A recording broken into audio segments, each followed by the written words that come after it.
Hey y'all, what's good? And welcome to my channel. Thank you so much for tuning in. Thank you to all of my subscribers. I appreciate you guys so much. Let's remember to have healthy dialogue, be respectful to ourselves and to each other, and to challenge the argument and not the person. Let's get it.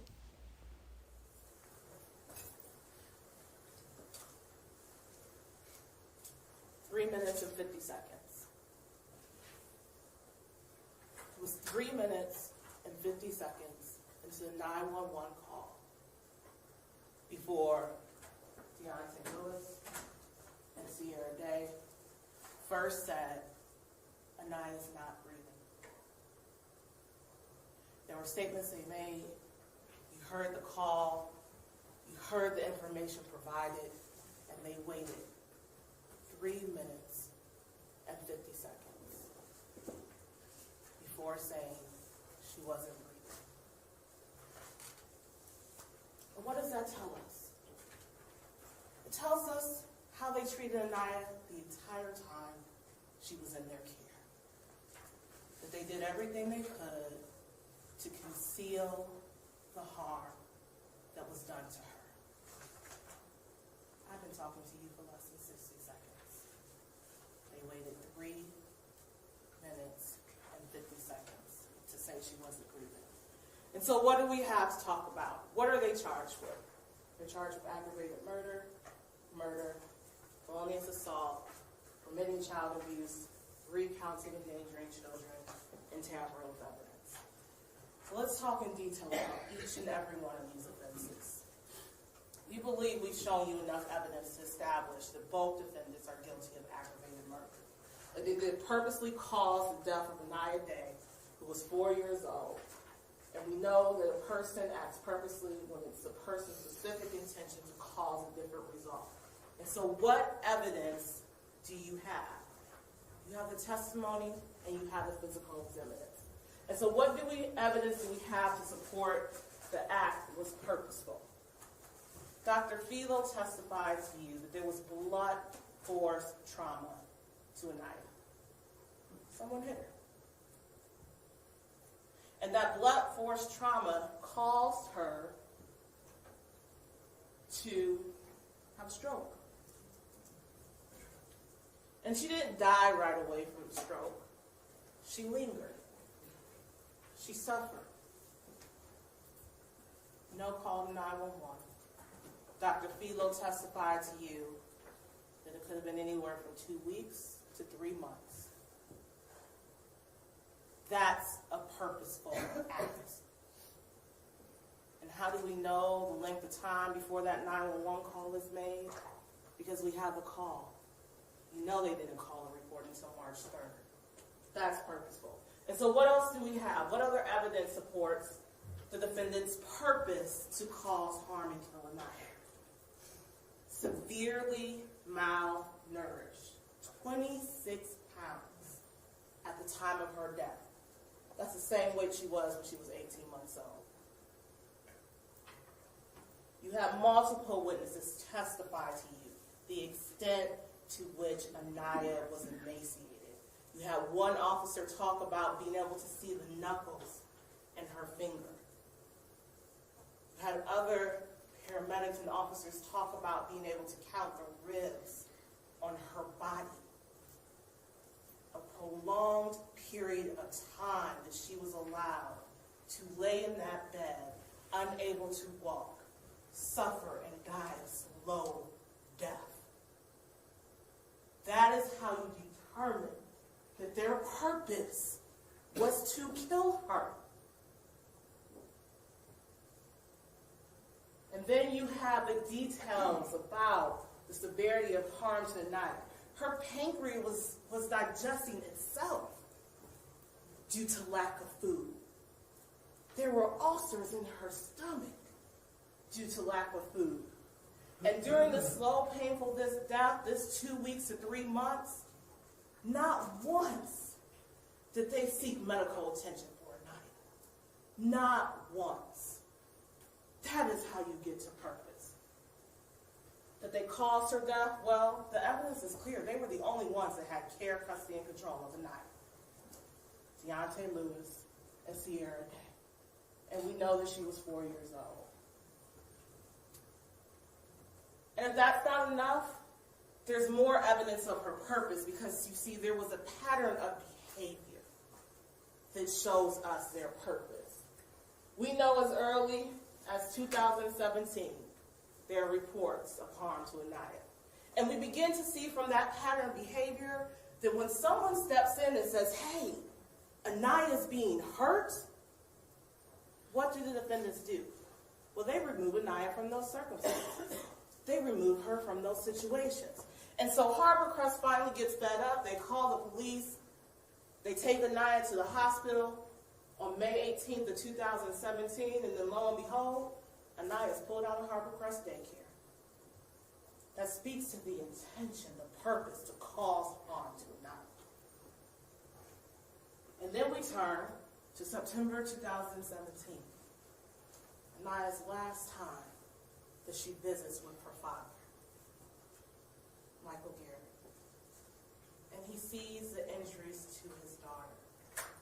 And he photographs Aniya's injuries. And he calls the police and says, someone is harming my baby. I need help. He did the right thing. And what does Sierra do? And at this time, Deontay's in the picture as well. That's the last time that man got to see his daughter.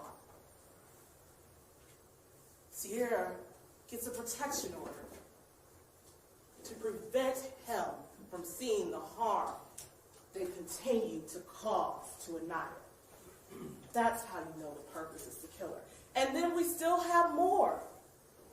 Erica Johnson, Sierra's home sister, says there's something wrong with my niece. She is being harmed. Help her. And what happens? Erica's taken out the picture. She is no longer allowed to see Aniya. She no longer has interactions with Aniya. That is how we know purpose. That is how we know was their intention to kill her. And then we move forward to December of 2017. And Children and Family Services is involved again. And you heard the testimony of the social worker, Laura Green, and everything she did to try to find collaterals, as she described them, to substantiate what was being done. And how every point in time, Sierra sought to conceal it. Conceal it so much that never disclosed that Deontay was in the picture. But we know from the evidence submitted to you that he was. He had been in Aniya's life since July of 2017. Both of them acted to conceal the harm that was done to Aniya. And even still, you have the workers from Get Ready, Set, Grow who begin to observe things and say at one point in time, the last time one of them see Aniya, she's being carried out by her mother because she's sick. That's January of 2018. That was the last time anyone saw Aniya walking. And so what more do we have to show you that the purpose, their intention, was not only to harm Aniya, but to let her die a slow, painful death from the harm they inflicted on her? You have all their interactions. We know on February 1st, 2018, both Deontay Lewis and Sierra Day are moving into Harbor Crest Apartments. We know on February 9th, the officers are interacting with Sierra Day and Deontay Lewis at Harbor Crest Apartments. Not once did they say, hey, we have a sick child in our apartment. Can you help us? Neither of them. They continue to let her suffer. They continue to let her deal with the effects of that stroke. They continue to let her die in her bed. We have February 11th, 2018, 4 o'clock in the morning. Aniya's not with them. She's still at home, dying in her bed at Harbor Crest, at Cultural Gardens. There, the defendant, Deontay Lewis, and Sierra Day are getting rights from police officers after making up some story because it's cold outside. While Aniya, suffering the effects of that stroke still, in that bed at Cultural Gardens. February 21st, we know defendant Lewis is still around because Sierra Day makes a call to the police saying, hey, I need to report a theft. In that police interaction, there's no mention of, I have a sick child in my home, please help her. But we can make a report about a laptop and a tablet, but not about Aniya suffering from her stroke. We know from Isaiah that sometime in February of 2018, he goes to his twin sister's apartments at Cultural Garden. And the defendant, Deontay Lewis, is there. And they're hanging out and drinking. And Isaiah goes in to check on his niece because he had been told previously by Sierra, Aniya's not walking.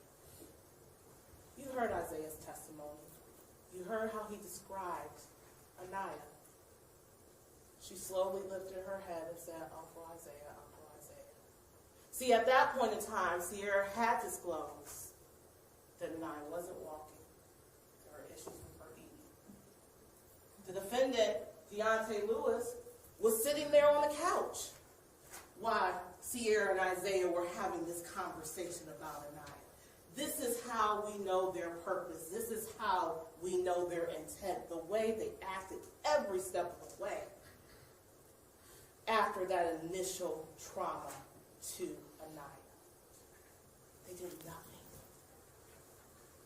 Everything was about them. Nothing was about getting help for her.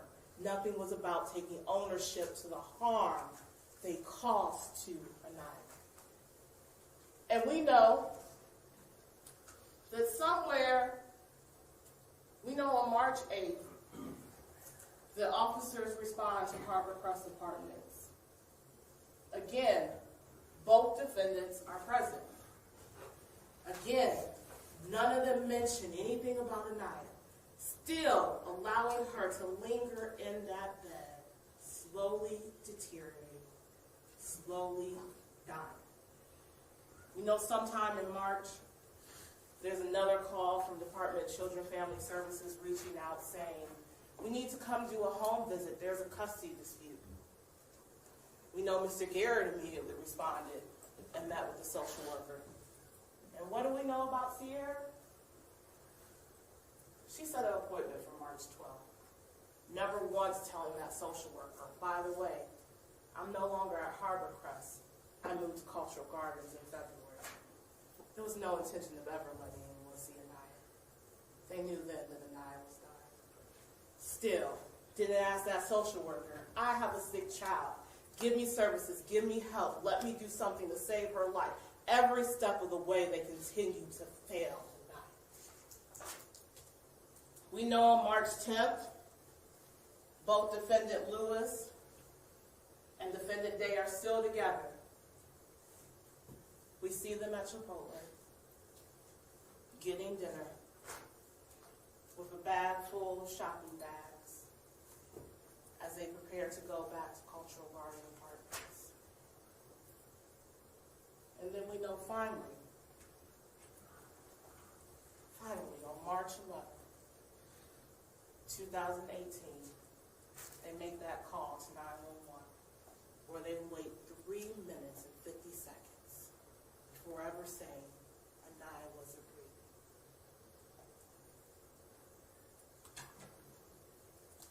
Did cause the death of Aniya Day as a proximate result of the offender committing or attempting to commit an offense of violence that is a felony of the first or second degree, to wit, felonious assault, committing child abuse, endangering children. And so what evidence do we have to support count 2? Well, we have all the evidence from count 1. But we also know that the stroke which caused Aniya's death resulted from blunt force trauma, right? We know the black eye occurred sometime prior to her death, and we know Aniya was unable to walk as early as February of 2018. And so when we talk about what is a proximate result, well, of the offender committing or attempting to commit an offense of violence. And so we move to count 4, which is the permitting child abuse. And what evidence do we have to show that these defendants allowed child abuse of Aniya? You have the same signs of injury to Aniya. Because remember, there are multiple visible injuries seen to Aniya over a significant course of time. That was testified to. That's documented. We know her weight. We know she was severely malnourished. And you can see from the medical examiner's photos the ulcers in her stomach. That's how you know this death was so slow and painful. It was allowed to occur over an extended period of time. Not once did either of them speak up and say, please help this child. Not until it was far too late. Felonious assault can knowingly cause serious physical harm to Aniya Day. And we turn to the knowingly portion. A person acts knowingly, regardless of purpose, when the person is aware that the person's conduct will probably cause a certain result or will probably be of a certain nature. And so how do we know the thought process of the defendants? It goes back to the stroke and the testimony you received from Dr. Philo about the left side of her brain and how the frontal lobe, due to the blood clot and the pressure building from that blood clot, caused the stroke. And she still lay there, slowly dying, even after that. That's how you establish knowingly. That's how you establish physical harm. That's how you establish the cause. And so we talk more about the permitting child abuse. Being a parent, guardian, custodian, or person having custody or child under 18 recklessly caused the death of Aniya Day as a proximate result of permitting the child to be abused, to be tortured, to be administered corporal punishment, or other physical disciplinary measure, or to be physically restrained in a cruel manner or for a prolonged period. We only have to establish one of these. That's the reason the ors are there. It's not all of these being required, it's one or the other. And recklessly, a person acts recklessly when with heedless indifference to the consequences, he pervasively disregards a substantial and unjustifiable risk that the person's conduct is likely to cause a certain result or likely to be of a certain nature. So, what evidence do we have of permitting child abuse? Well, there's no question that Aniya was the biological daughter of Sierra Day. And so it turns to Deontay Lewis. And how do we know that Deontay Lewis is responsible for permitting child abuse? What evidence do we have? You'll have the 911 call with you. Go back and listen to it. At the beginning of that call, Deontay Lewis tells us that he is acting as a parent or guardian of that child. He tells us on that 911 call, I am her father. Don't take my word for it, take his. You'll hear it in the call. You heard it in the call.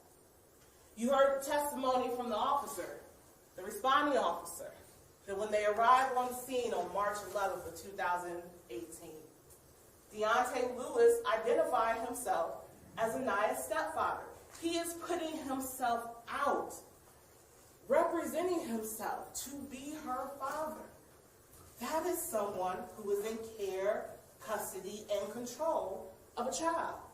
And not just that, we have all the dates where he was present and interacting with Sierra. All those dates when Aniya was there. After the stroke occurred, slowly rotting away in that bed, being starved to death, malnourished, emaciated. February 1st, 2018, you have verification that Deontay Lewis was present. February 9th, 2018, we have evidence Deontay Lewis was present. February 11th, 2018, we have evidence that Deontay Lewis was present. February in 2018, the date that Isaiah couldn't remember, you have another verification that Deontay Lewis was present. March 8th, 2018, you have evidence that Deontay Lewis was present. March 10th, 2018, you have evidence that Deontay Lewis was present. And March 11th, the day they finally called 911, have evidence that Deontay Lewis was present. He was present in Aniya's life. He presented himself as her father on 2 separate occasions. He allowed her to suffer and was present for her suffering. He is responsible just as much as her mother for committing the abuse that occurred to Aniya. And again, we know Aniya's age is 4 years old. And so what else do we have? Well, we deal with the approximate result. What evidence do we have to know the abuse that occurred to Aniya? We talked about all these things before. We know the injuries and harm that was caused to Aniya. That hasn't changed. That remains. And then we add one more thing from Dr. Philo's testimony. Because as he took that witness stand, he testified that anyone who had a baseline of exposure to the child would have known that medical treatment was needed. Those were his words. There were several questions posed to him. Well, what if they weren't around the child every day? Anyone with a baseline of knowledge of the child would have known that medical treatment was needed. Deontay Lewis knew Aniya needed medical treatment. He was present. He saw her. He presented himself as her father, and he did nothing. He is just as responsible as her mother. Count 5, endangering children, did recklessly abuse Aniya, and the violation resulted in serious physical harm. We previously discussed the requirements for recklessly, talked about the evidence, the harm caused to Aniya. That does not change. Talked about recklessly. That does not change. But one of the things about recklessly I want to remind you of, a person acts recklessly when with heedless indifference to the consequences. He pervasively disregards a substantial and unjustifiable risk that the person's conduct is likely to cause a certain result or likely to be of a certain nature. How do we know that they pervasively ignored the risk, the fact that Aniya lay in that apartment, in that bed, after that stroke dying? We know what they were out doing. We know that from the calls to the police. We know from the 4 a.m. ride from the bus stop back to the apartment. We know from the day before, finally calling 911, them having the audacity to go get them some takeout as Aniya lay in the bed dying. Count 6, endangering children, did recklessly torture or cruelly abuse Aniya, and the violation resulted in serious physical harm. Again, we have the recklessly standard. Again, all the same testimony. And don't forget Dr. Philo's testimony about the time frame, right? 2 weeks up to 3 months. It's a time period of suffering we are describing. We went from 2 weeks to 3 months. From the time that Aniya is first struck to cause a blunt force trauma, for the blood clot to form in her brain, for the blood clot to push down on her brain to the point of causing at least 2 separate strokes. That's the evidence you have that there was cruel abuse of Aniya. She suffered in a way no child should have to. And Dr. Philo also testified that he had not seen a stroke like this in a child the age of 9. That this was one of his first, and he testified to the number of autopsies he's performed, well over 3,000. This is the first time he's seen a stroke of this nature in a child Aniya's age. So again, what evidence do we have of recklessly? You have all the interactions that are documented in February and March. Not once during those interactions with law enforcement, mind you, did either Deontay Lewis or Sierra Day say, We have a child dying in our home who needs help. They knew how to get to the hospital. They knew how to call 911. On one occasion, they were picked up from the emergency room of the hospital to take back to the apartment. They could have said something then, and they chose not to. Count 7, endangering children. A parent, custodian, or person in loco parentis, meaning a person acting as a parent or person having custody or control, directly creates substantial risks to health or safety of Aniya Day by violating duty of care, protection, and support, and the violation resulted in serious physical harm. All the same information we already have. The defendant presented himself as father on 2 separate occasions. You have listed every interaction throughout February and March that is documented, that you heard testimony about, where both defendant Lewis and defendant Day were present.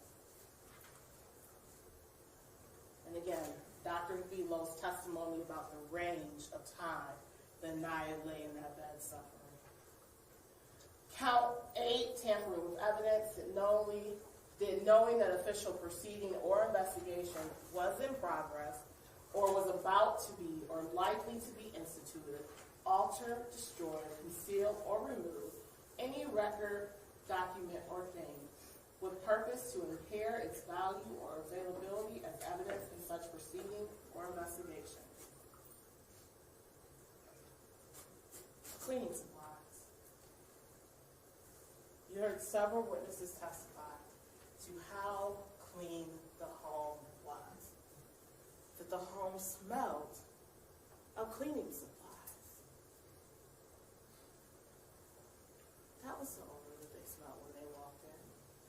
And you have the testimony of the paramedics who first walked into the apartment and what their observations were. In March of 2018, the air conditioner was on, and the apartment were both defendant Lewis and defendant Day were present. And as the EMS workers walked into the apartment, they see Aniya laying directly under the air conditioner that was turned on. You heard them testify that her body was cold, was rigid to the touch. How do you know there was tampering with evidence? What proof do you have? You have the way Aniya's body was found. You have the cleaning supplies still lined up on the counter.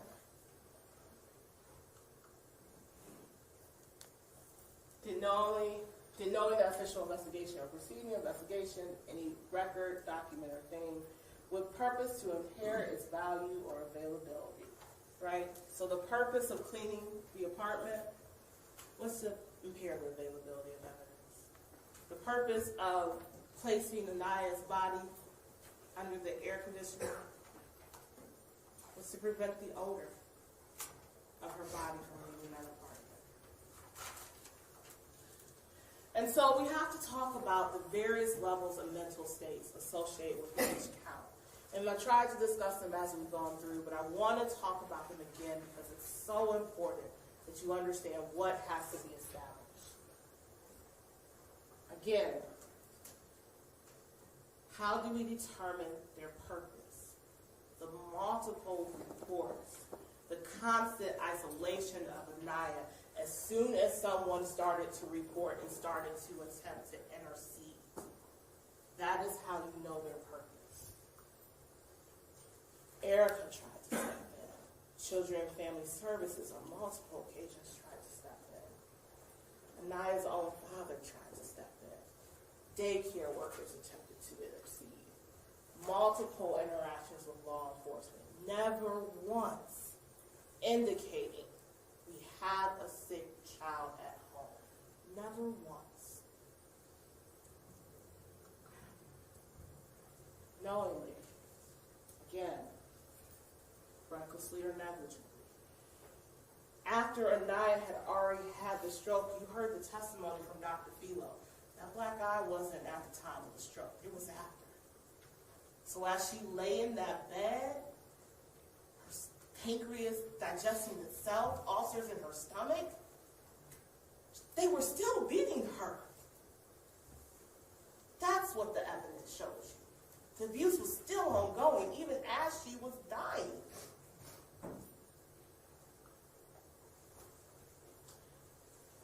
So, what does that tell us? Well, if you agree with me that we've established purposefully, if you reviewed all the evidence, then that meets all the mental requirements for counts 1 through 8.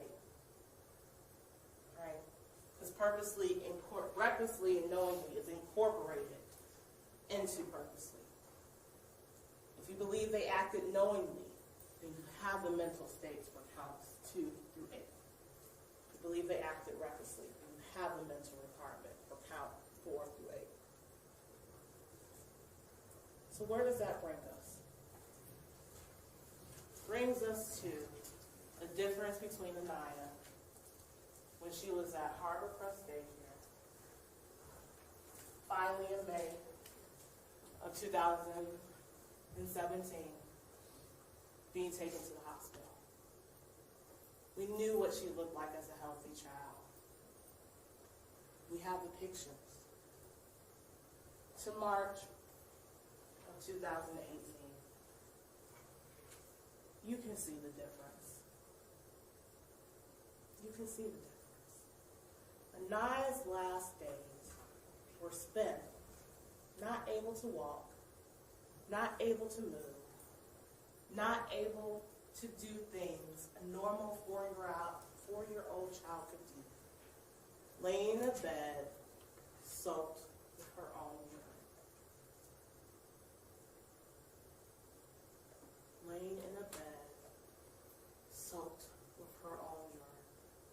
Soaked so far through that the officer testified, the detective testified, you can still smell the urine from the sample, the cutting that they took the day they went to retrieve Aniya and take her to the hospital.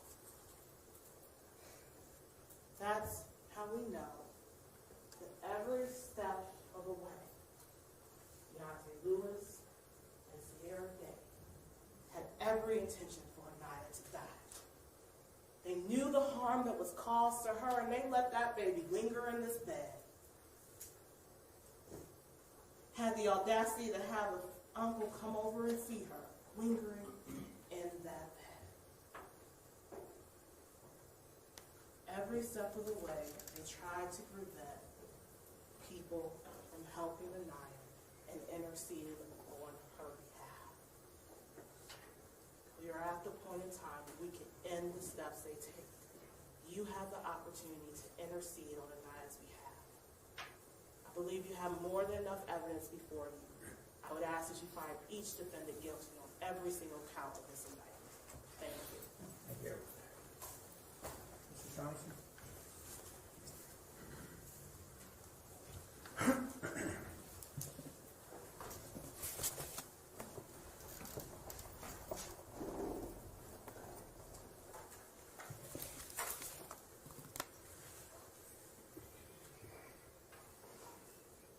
You wouldn't be human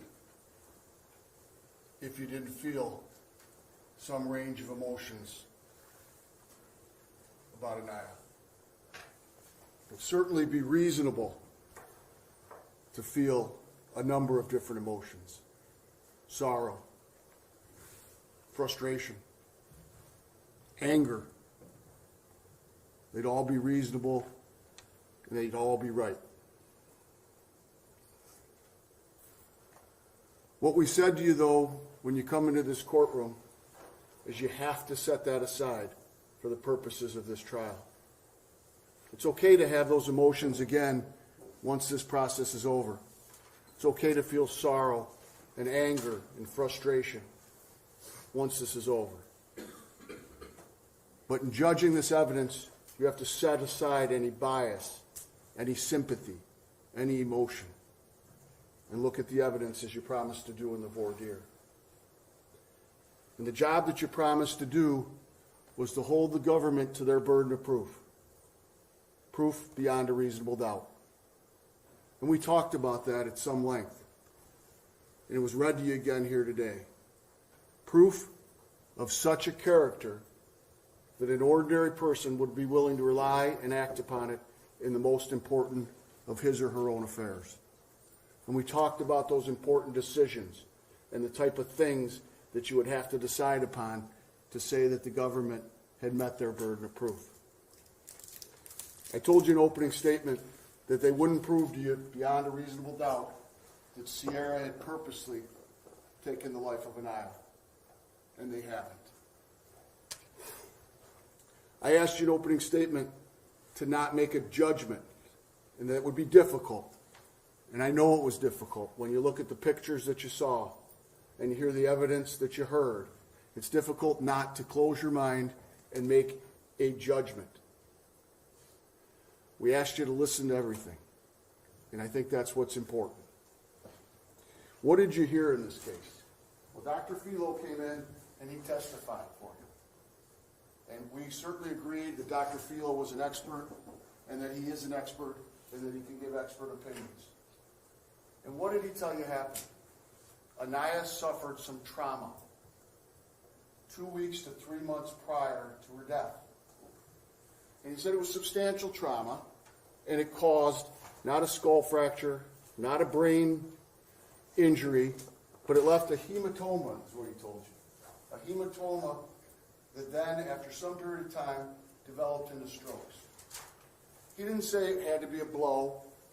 He didn't say it had to be a punch. What did Dr. Philo tell you? Some amount of force caused this hematoma. It could be a slap. It could be a shake. It could be a punch. It could be falling off of a bicycle or falling off of a playground. And he agreed that it could be any number of things that we could sit here all day long and say, what could have caused that injury? That's not an injury that's designed to cause death. None of the things that that Dr. Philo talked to you about were designed to cause death. A shake, a punch, a bicycle accident, a playground accident. The original injury that started Aniya's medical problems was not something that would be expected to cause death, and not something that's designed to cause death. What do we know happens then? And Dr. Philo can only tell you within a range. But what do we know? What did he tell us from right here? He told us that then there would be a gradual decline. And I held my hands up like this. And a gradual decline over those periods of months. Fatigue, lethargic, loss of appetite, loss of motor skills, loss of cognitive abilities, a gradual decline. Not a stroke like an older person might have where they get the embolism and they fall right down, but a long, gradual decline. Not a starvation, not a malnutrition, a loss of appetite. Not something where somebody had to withhold food from them. And we're going to get to the point. Should Sierra have called a doctor? Absolutely. Should she have sought medical attention for her child? Absolutely. But there is no blow that causes hematoma that was designed to cause death. There was no willful starvation. There wasn't a cause for that. As Dr. Field told you, there's a long, gradual decline. And that's supported by Miss Johnson, Sierra's sister. What did she say? I saw a change. She sat right there too. What did you see? I saw a drastic change. Things were really good. Things were going along fine. And then there was a change. What was this change? The child began to experience those difficulties that Dr. Philo testified to. And then Erica didn't know what to do. She loves the child. She loves her sister. She calls Children and Family Services. And what does she say? Get that baby help. Get my sister help. When I asked her, does your sister, do you believe Sierra loves Aniya? Absolutely, she said. She saw a change. That's fully supported by Dr. Phelan. The social workers that were out of the house in December, what did she see? Aniya playing on a pad, eating popcorn, but she's kind of twitching a little bit, and she's moving and twisting. This is a gradual decline in the loss of her abilities, but it was consistent with what Dr. Philo told us, that this goes on, and it's a gradual, long period of time in which she loses her ability to move, her ability to think, her ability to want to do the things that she used to do.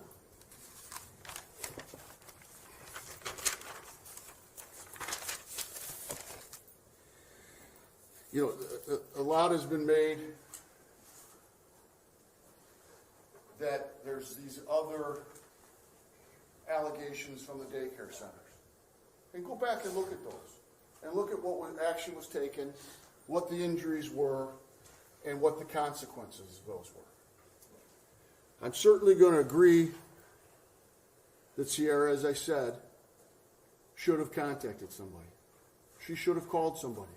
When the things that Dr. Philo described began to happen to her daughter, she should have. What do we know about Sierra, though? And what did we learn through records obtained by the state of Ohio? And you'll have those records. We know that when she was a senior in high school, she was reading, writing, and performing arithmetic between a second and fourth grade level. We know that she functions in the bottom 3% of the population. We know that she was tested, and it was indicated that it would be very difficult for her to reside on her own, for her to make decisions on her own, for her to live on her own. Now, the state told you she had a job. She signed 3 leases. She must know exactly what's going on. And you'll have the records, and I suggest you read them, and I suggest you look at how that information got given to you. That information was in the control of the prosecutor's office for almost a year. Yet the detective never even looked at them, was never given to them. There's been much made about Sierra not acting appropriate, or not saying the right things, or not doing things that would be expected, not talking right on the 911 call. But again, when you get those records, look at them. Is there a sinister motive in the things that she said or did?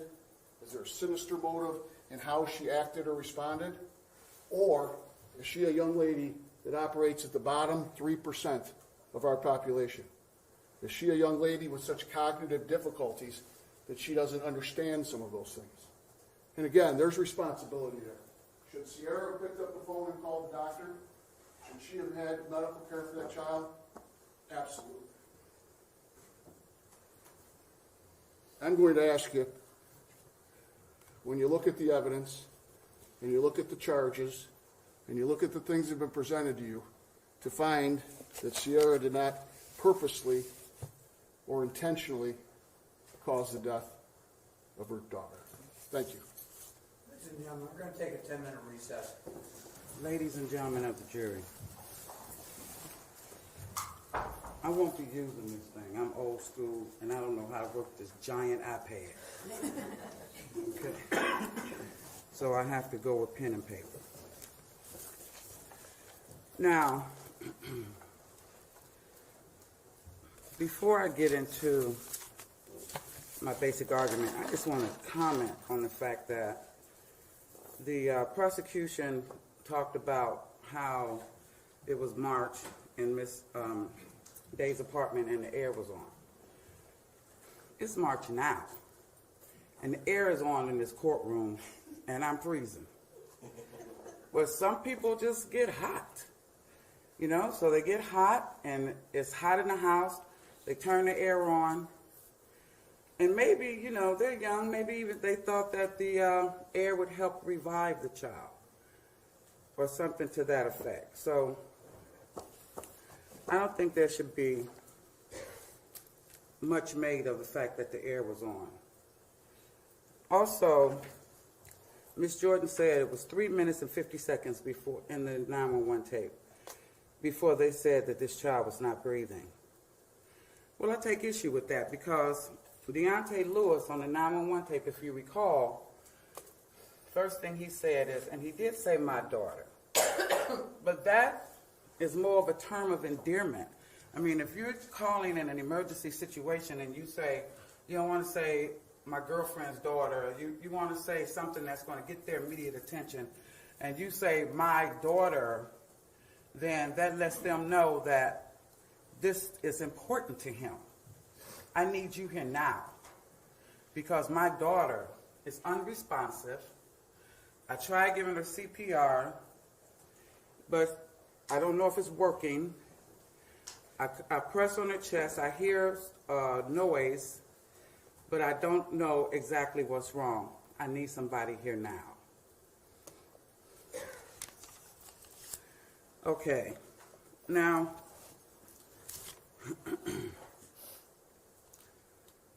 let's talk about when EMS arrived. The first EMS person, well, they both said that they were trying to get in the door. They had to make several attempts to get in the door.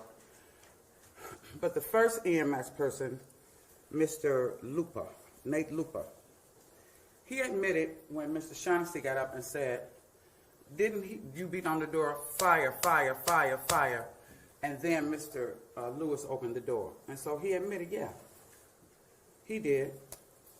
The other one, I think he said, took him 30 seconds, and then everybody want to make, something about the fact that it took them 30 seconds, and then they got in, and the place was clean, and they smelled bleach. So I guess they're trying to imply in 30 seconds they grabbed some bleach and start trying to clean the place up, which is ridiculous because there was already testimony that this child was not bleeding. There was no blood to be cleaned up. And what is so strange about this young woman having a clean apartment? I believe if her apartment had been dirty, they would have made that an issue. But they want to make an issue out of the fact that this young lady had a clean apartment. If you recall, the social worker also said when she went there, she had a clean apartment. So I think that's a plus, that this young lady was conscious enough to make sure she kept her apartment clean. Also, I think it's noteworthy that when Patrolman Jeffrey Harold testified, he said that when they brought Aniya out of the house, her limbs were dangling. And if you can recall, some of the EMS workers and other police officers were saying, well, they thought rigor mortis had set in already, like this child had been dead for a while. Now, you heard Dr. Philo testify that when rigor mortis sets in, the limbs are stiff. But Patrolman Harold said when they took her out, her limbs were dangling. So that lets you know, you heard me, I challenged every last one of them. Are you a medical professional? Are you a doctor? Do you have a medical degree? Are you qualified to determine and diagnose time of death and cause of death? And they all had to say no. But Dr. Philo got up here and told us what the cause of death was, and that was the stroke. I got the medical term written down, but I don't feel like looking for it. But you heard his testimony. And that when rigor mortis sets in, the limbs are stiff.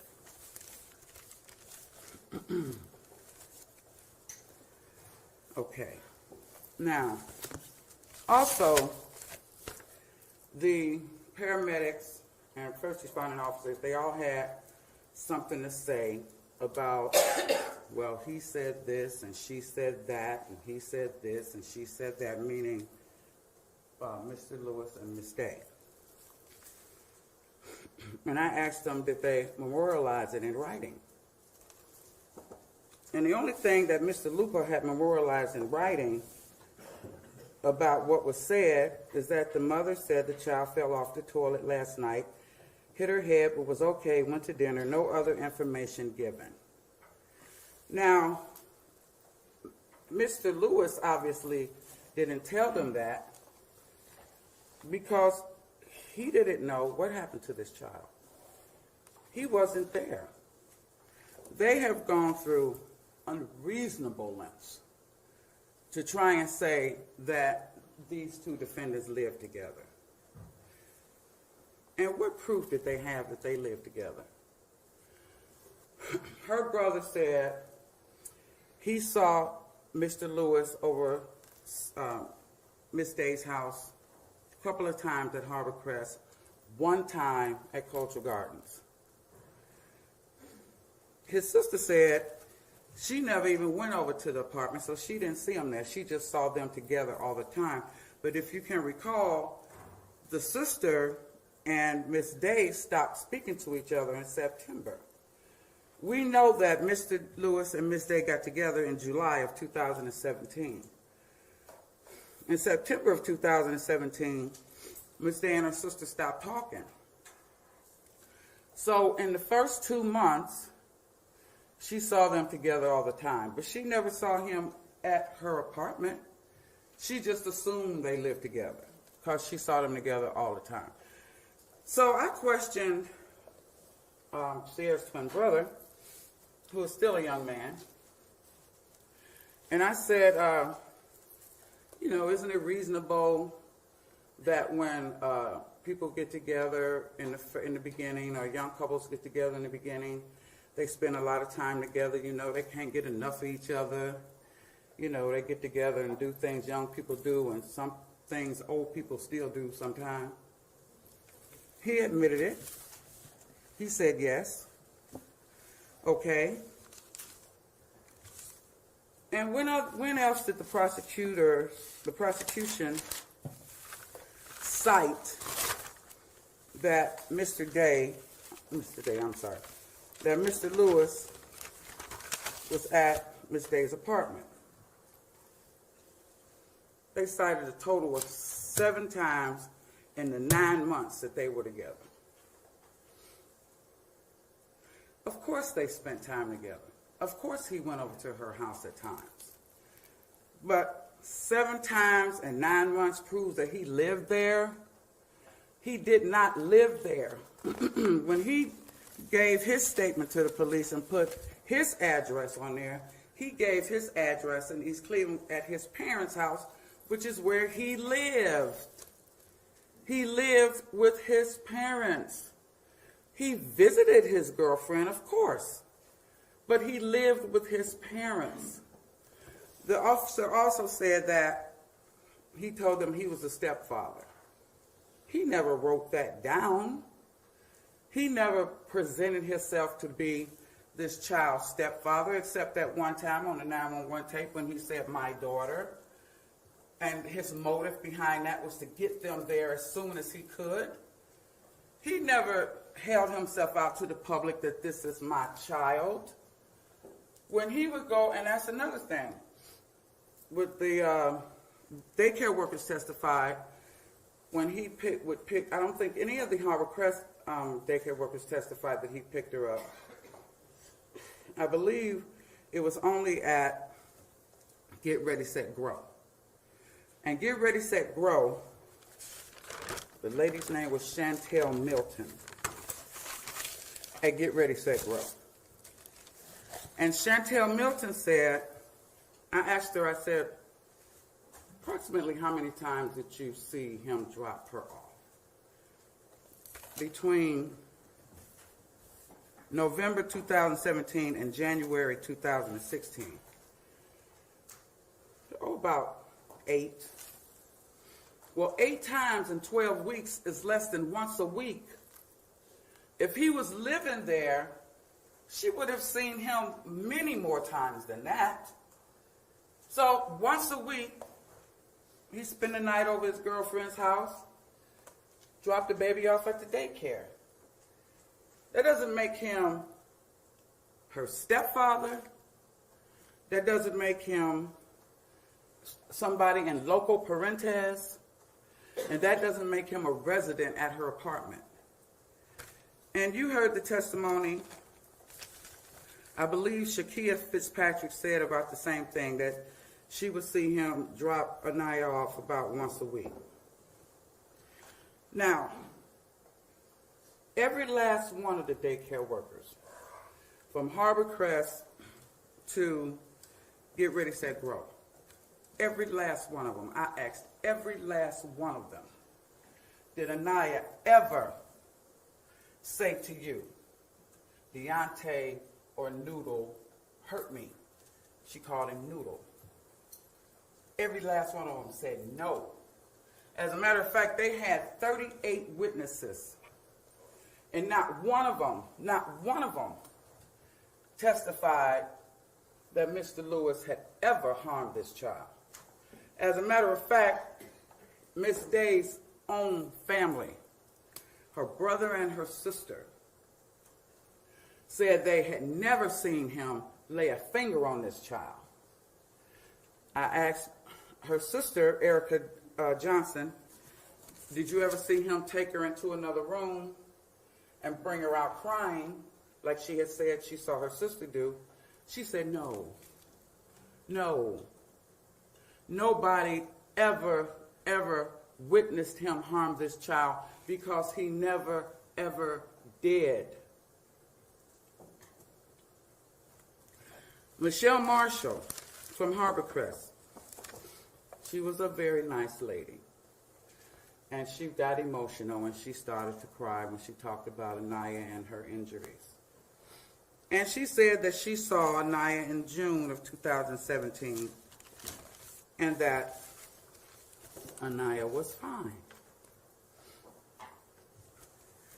Now, the daycare workers from Get Ready, Set, Grow.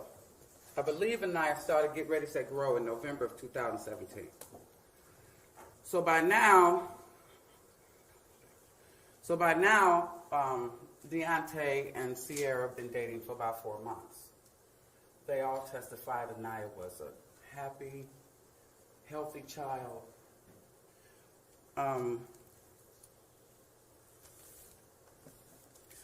Chantel Milton, she said that the last time she saw Aniya was on January the 16th, and that Aniya walked into the daycare. So January 16th, she was still walking, and she was a happy child.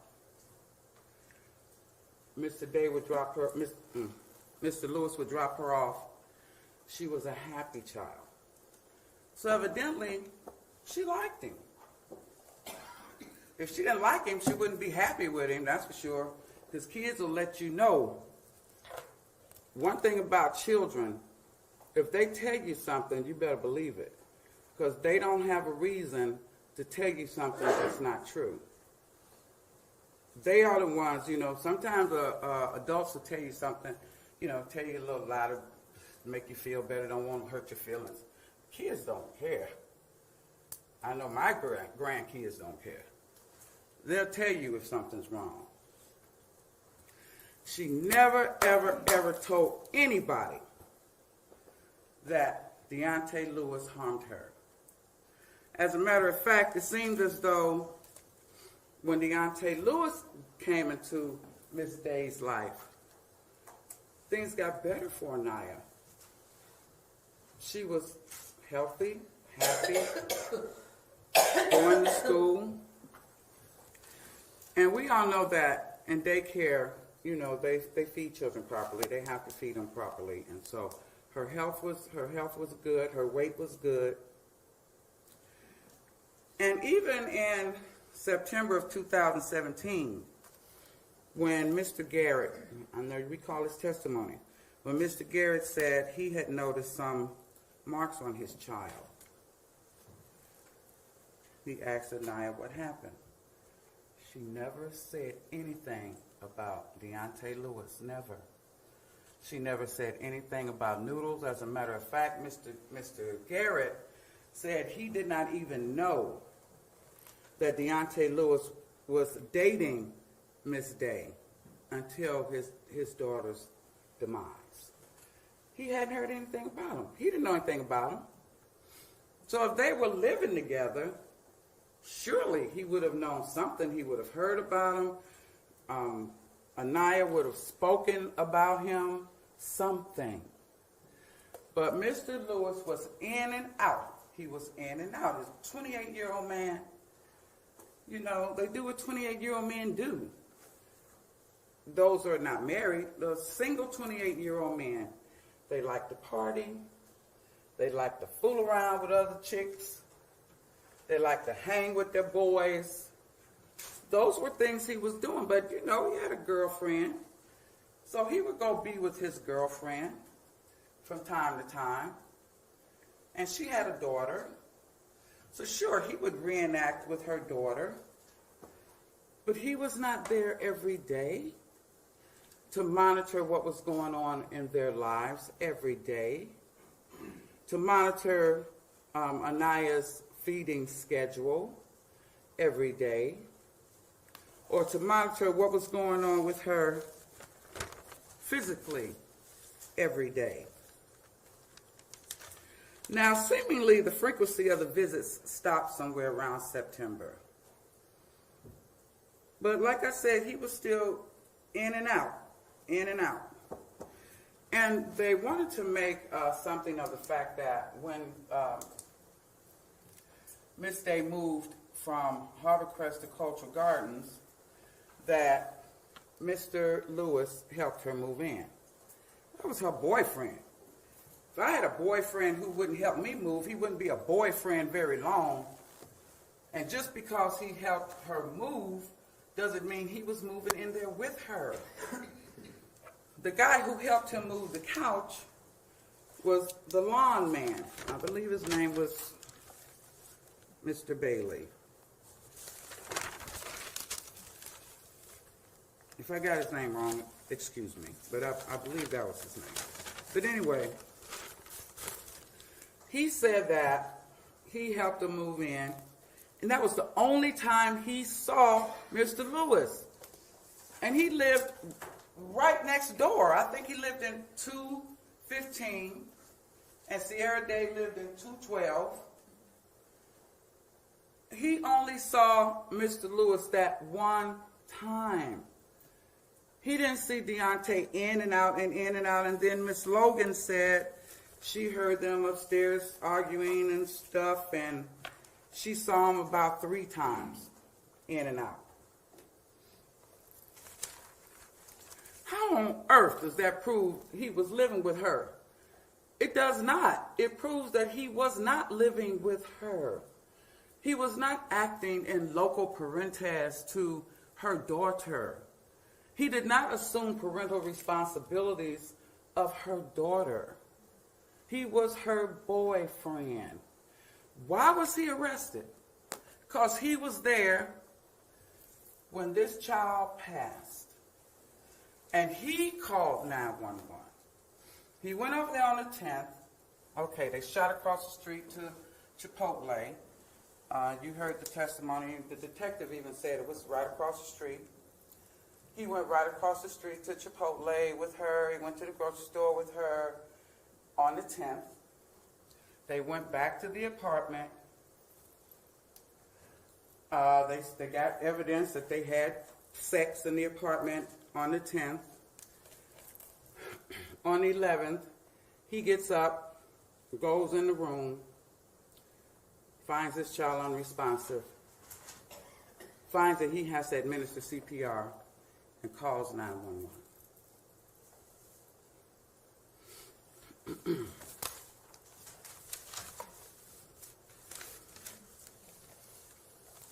Now, Dr. Philo was unable to pinpoint, well, let me go back. If you can recall Dr. Philo's testimony, he said that by the time he got the child's body on March the 12th, she had been deceased approximately a day and a half. Okay, now that logically follows if the child passed sometime on the 11th, say the early hours of the 11th, Dr. Philo gets the body on the 12th in the afternoon. I think it was 1:10 in the afternoon. That's about a day and a half. So this child it wasn't like she was expired and they just had her in that house expired and they went to Chipotle and they went to the store and that the picture the prosecution is trying to paint. That is inaccurate. If he got the body on the 12th and this child died early morning of the 11th, that's about a day and a half in time. Dr. Philo also said that first he said she sustained the fatal blow 2 weeks to a month or 2 months before she passed. When Mr. Shaughnessy cross-examined him, Mr. Shaughnessy asked him, could it have been a week? He said, yeah, it could have been a week. More likely 2 weeks, but it could have been a week. So he could not pinpoint when this child sustained this fatal blow. He could not pinpoint what the source of this fatal blow was. And going back to the times that the prosecutor puts Mr. Lewis at Miss Day's apartment, I believe the first was February 21st, and then there was a gap between February 21st and March the 10th, where they could not place him there. So it logically follows that in between that time is probably when this child suffered this fatal blow. Now, Mr. Lewis couldn't tell you today what happened to that child. He was not there. He was not there when she sustained that black eye. I believe that Dr. Philo said that occurred maybe a couple of days prior to her death. But he was there one day before her death. And prior to that, he wasn't there between February 21st and March the 10th. So he had no knowledge of what happened to this baby. He couldn't tell you what happened to this baby. If he had not been there when Miss Day called, or if Miss Day had called 911 and he was not there, he would not be sitting at that defense table right now. He would not. But he did not abandon her. When he discovered that her child was non-responsive, he did not abandon her. He called 911 to come and get her. Now, the prosecution says, oh, this child suffered for months and they just watched her waste away. Well, Sierra's brother saw her a month prior there too. He saw the baby a month prior there too. And what did he say? He said she was, and I'm quoting him, cool. He said that this baby was cool, that she was okay. And the only thing wrong was that she could not walk. Now, I agree with Mr. Shaughnessy. Her mother should have taken her to the doctor to see why she could not walk. But why are they trying to charge that responsibility to Mr. Lewis? That was her mother's responsibility. And he probably trusted her to make the right decision for her child, to seek medical attention for her child. Well, if he'd have swooped that baby up and took her to the doctor, somebody might have charged him with kidnapping. He took her without my consent. He took her against my will. That's kidnapping. He couldn't do that. He had to let the responsibility lie where it belonged, and that is with the mother, to call or take her child to the doctor to see what was wrong with her and why she couldn't walk, or however she sustained that blow to her eye. Her mother should have taken her to be medically attended to see what was her problem.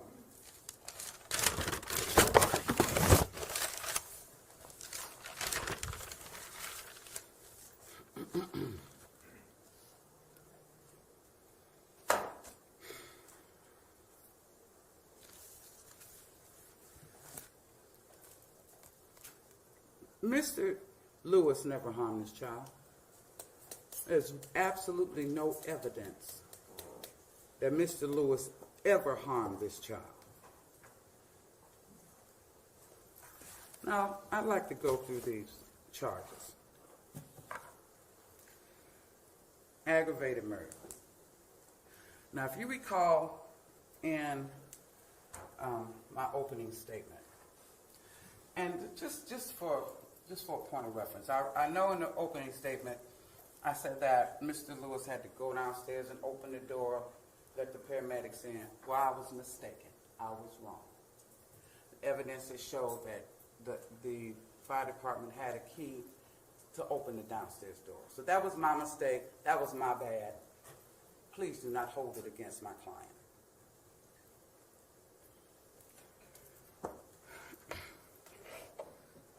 But in opening statement, I asked each of you, I said,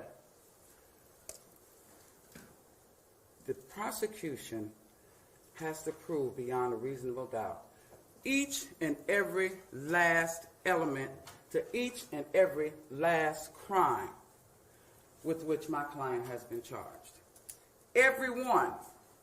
And I asked you if they could prove 3 and couldn't prove number 4, you have to find him not guilty.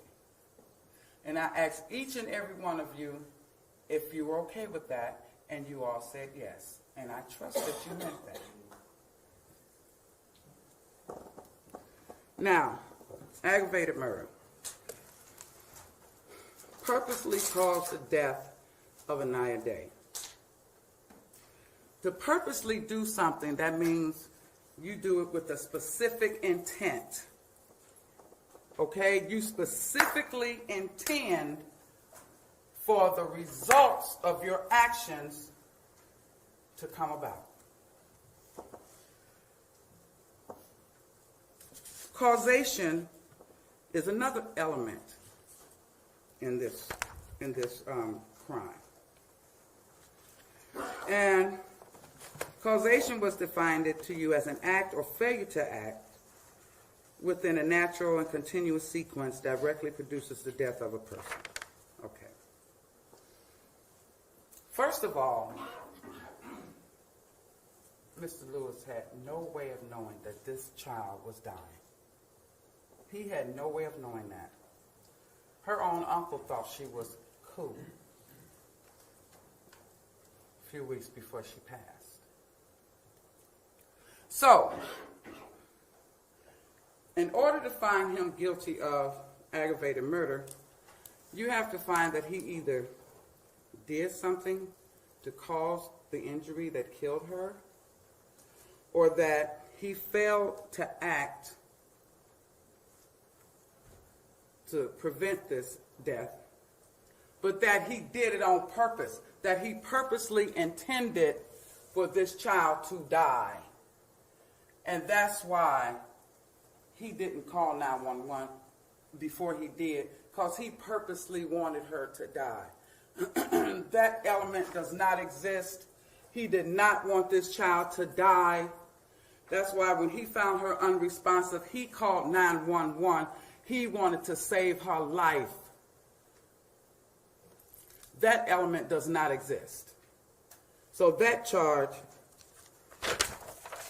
that finding, I submit to you, ladies and gentlemen, has to be not guilty.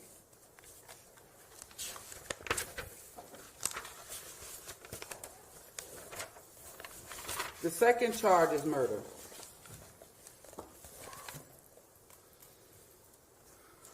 that the offender committing or attempting to commit offensive violence that is a felony of the first or second degree, to wit, felonious assault, endangering children, or committing child abuse.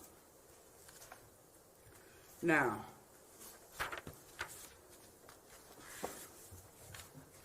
none of those elements exist because he did not commit any act of violence against this baby. Not once. He never laid a finger on her.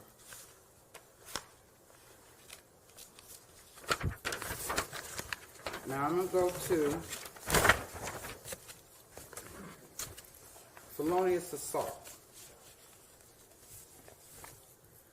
Knowingly cause serious physical harm to Aniya.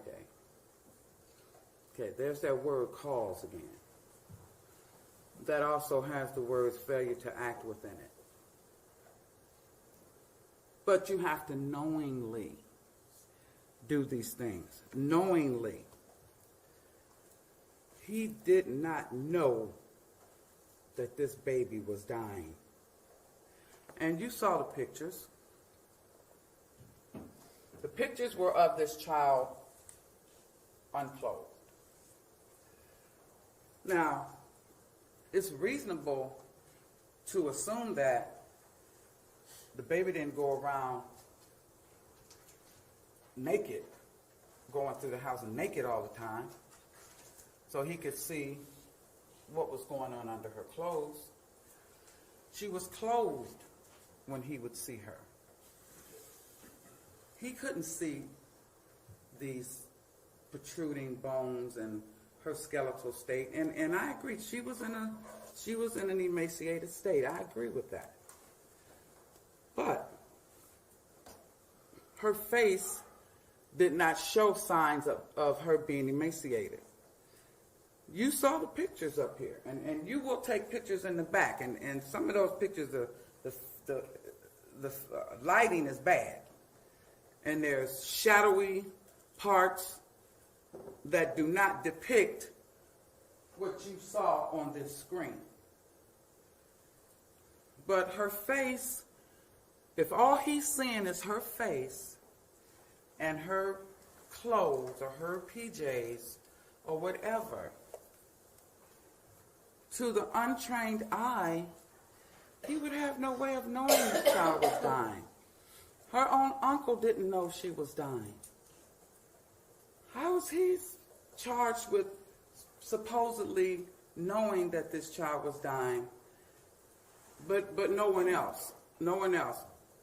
You know, well, Mom, I don't represent Mom. I can't speak for Mom. But there was no way for him to know by looking at this baby's face that she was dying. So he did not knowingly. Her face wasn't sunken in, skeletal. Her face didn't look like that. Rest of her body, her face didn't look like that. And the red scabs that were on her legs were bed sores. Your Dr. Philo said he couldn't really tell. He said they didn't have like a pattern where he could say somebody burned her, so he ruled out the burn, but he said they were probably bed sores. Okay. Is Mr. Lewis supposed to be responsible for that? He's over there. He hadn't been over there for weeks before he went back on the 10th and then woke up on the 11th and found this child dead. Well, found that she was unresponsive, called 911, hoping he could save her life. Is he responsible for the fact that Mom let her lie in that bed and develop bed sores? I submit to you, ladies and gentlemen, he was not. So the element of knowingly cause physical harm to Aniya does not exist. So that charge should have a finding of not guilty.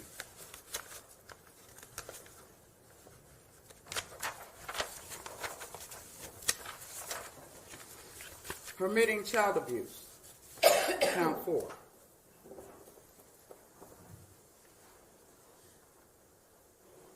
The defendants did being the parent, guardian, custodian, or person having custody of a child under 18 years old. He certainly is not her parent. He's not her guardian. Guardian is defined as any person appointed by the probate court to have the care and management of the person, the estate, or both of a minor. He certainly was not that. He was not her custodian, which means one entrusted officially with custody. He was not that. Those elements do not exist. Therefore, the verdict for that charge must be not guilty.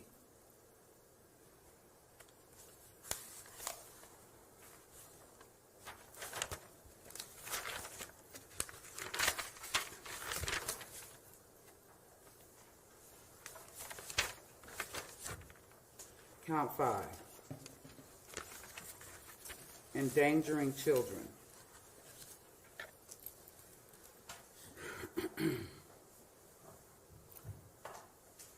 A child under 18 or a mentally or physically handicapped child under 21 years of age recklessly abused the child. So in order for him to be found guilty of endangering children, you have to find that he recklessly abused this child. He did not recklessly abuse this child. He did not purposely abuse this child. He did not intentionally abuse this child. He did not accidentally abuse this child. He did not abuse this child in any shape, form, or fashion. He did not. That element does not exist. So for that charge, you must find him not guilty. Cause serious physical harm. Again, he never harmed this child. Not seriously, not minorly, not in any way.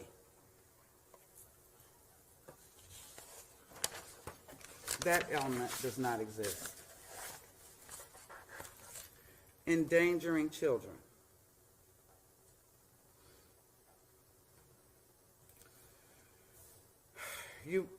In order to find him guilty of this charge, you have to find that he recklessly tortured or cruelly abused this child.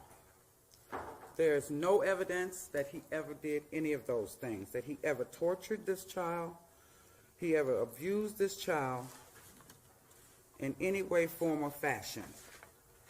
That element does not exist. Therefore, count 6 must be a verdict of not guilty.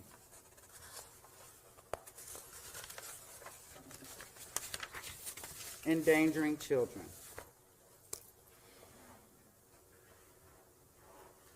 In order to be guilty of endangering children, you have to be the parent, guardian, custodian, person having custody or control, or person in loco parentis of a child, and recklessly create a substantial risk to the health or safety of that child by violating a duty of care, protection, or support. Well, he's certainly not her parent, not her guardian, not her her custodian. He did not have custody or control over her, and he was not in loco parentis. And loco parentis, you've seen the definition. It is defined as someone standing in the place of a parent and assuming parental duties or responsibilities. Now, calling her his daughter on the 911 tape to get them to hurry up and come see about her, dropping her off at daycare occasionally, does not put him in the place of her parent or assuming parental duties or responsibilities. You don't have to be a parent to drop a child off at daycare. So anybody who drops the child off at daycare, they're in local parentes? No. No. And local parentes, typically it would apply to a daycare center, somebody who's put in custody and control of a child and has the responsibility to make sure that this child is taken care of properly. That was the responsibility of Miss Day, not Mr. Lewis. He would do what he could for this child, but this child had a father. The father always wanted to be in this child's life, more than willing to take his place in her life. My client wasn't trying to substitute that. Never. There's been no evidence to show that he ever did that. Those elements do not exist. Count 7 must be a verdict of not guilty. Count 8. Alter, destroy, conceal, or remove any record, document, or thing with purpose to impair its value or availability as evidence in such proceeding or investigation. What are they talking about when they talk about a lineup of cleaning agents? What is that all about? Just because she had her cleaning agents lined up on a counter does not mean that she was trying to use them to destroy some kind of evidence. That is absolutely ridiculous. What did they try to destroy or alter? What? Nothing. Because she keeps a clean house. If she kept a dirty house, they try to use that against her. Now, because she keeps a clean house, they're trying to use that against both of them. That charge is ridiculous. There's no evidence that Mr. Lewis tried to destroy any documents or anything else to impair an investigation. Count 8, because those elements do not exist. Count 8 must have a verdict of not guilty. Now, it was brought out that on 5/17, when the child was going to daycare, she weighed 32 pounds. At the time of death, she weighed 26 pounds. That's a gradual loss of 6 pounds over a 10-month period. I don't get it. A child loses 6 pounds over a 10-month period, and they want to say that she was starved? She was emaciated. I don't disagree with that. But she had to be a very thin child to start with. But like I said, Mr. Lewis wasn't there to monitor her feeding schedule. It was not his responsibility, and he wasn't there to do it. I would submit that if he did live with Miss Day, and he observed these changes, then, and he was in local parentes, then maybe he would have convinced her to take this child to the doctor. But that wasn't the case. So he had to rely on her judgment as this child's mother to do what was right for this child. And I submit to you again, ladies and gentlemen, that seeing this child fully clothed and not seeing her skeletal body and seeing her lying down with a black eye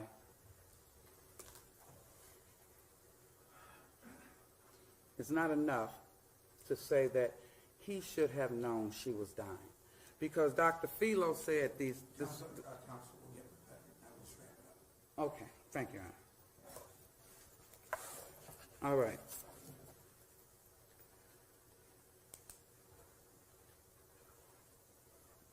I submit to you, ladies and gentlemen, that in order to convict my client, you must find beyond a reasonable doubt each and every element of each and every crime with which he's been charged. And A means one. One reasonable doubt. And you are committed by virtue of your oath to find him not guilty.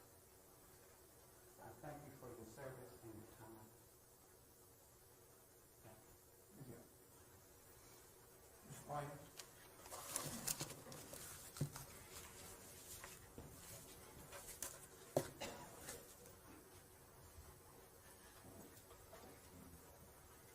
Counsel for the state, Detective Prozac.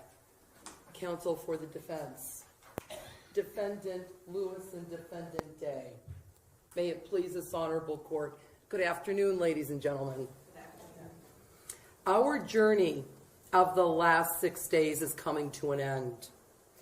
And we, as advocates for our respective sides, our jobs are coming to an end.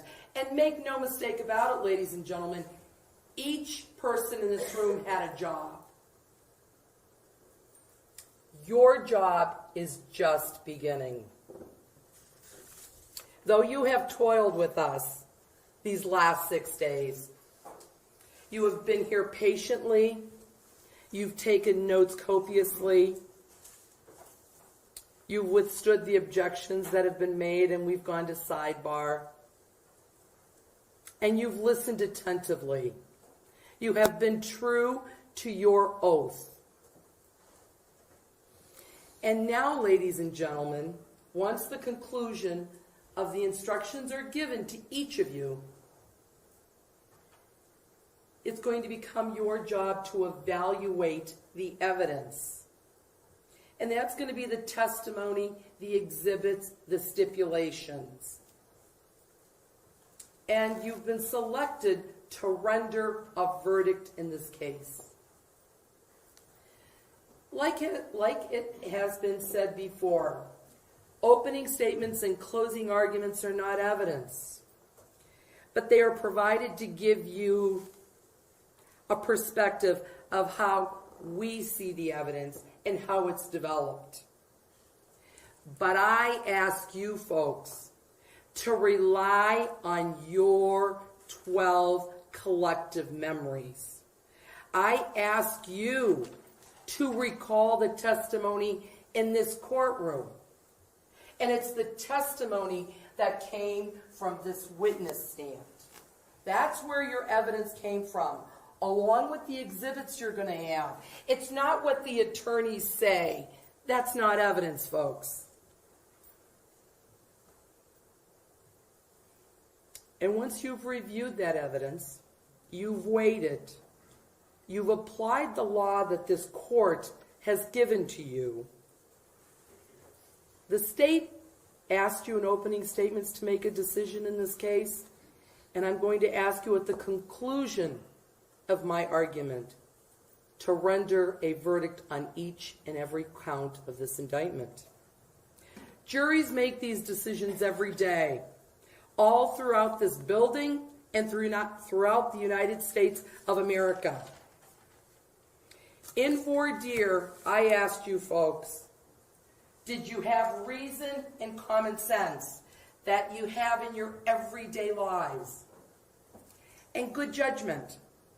And you all said that you did. And you all said that you'd bring that into this courtroom. That's what I'm asking you to utilize in your deliberations. You all, the sole judges of credibility in this case. And as was said to you, you can believe some, all, or none of what was testified to. You can consider the body language, the candor or lack of candor, the motive, or the bias of which one testified. I submit to you, ladies and gentlemen, it's not about the number of witnesses we presented or the exhibits that you're going to have to look at. It's about the quality of the evidence that was presented to you. And that quality of evidence, can you rely upon it in the most important of your affairs? Reasonable doubt. And the judge gave you that definition. Hold me to that definition, folks. That's all I ask. It's a fair playing field. Reasonable doubt is used in a theft case, and it's used in an aggravated murder case.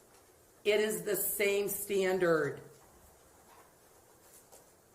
The state of Ohio had the responsibility to provide to you folks an accounting for the death of Aniya Day. Aniya Day was a 4-year-old child that lived in this community just like me and you. And as a prosecutor, we have an obligation to prosecute cases against folks that violate the criminal code. That's what we have here. We have 2 adults, ladies and gentlemen, and I think we can all agree that Aniya Day did not kill herself, that she didn't starve herself, that she did not cause blunt force trauma to be placed to her head. And anybody that tells you any difference, then you need to look at that. You need to consider that against what the fact is. This child died because of blunt force trauma. And that trauma caused a subdural hematoma. That trauma caused several strokes. In addition to that trauma, folks, she was starved to death. And I don't care if she had layers and layers and layers of clothes on her. Anybody that has a heartbeat, that has 2 eyes and a mouth, could see what was going on with this child. So putting on blinders doesn't belong in this courtroom.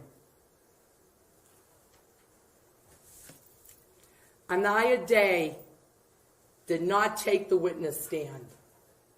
She talked to you through each and every injury she suffered and that somebody witnessed.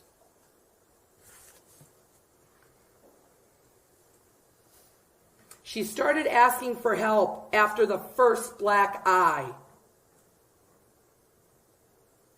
the busted lips, the bruised eye, the scab on the head, the scab on the nose,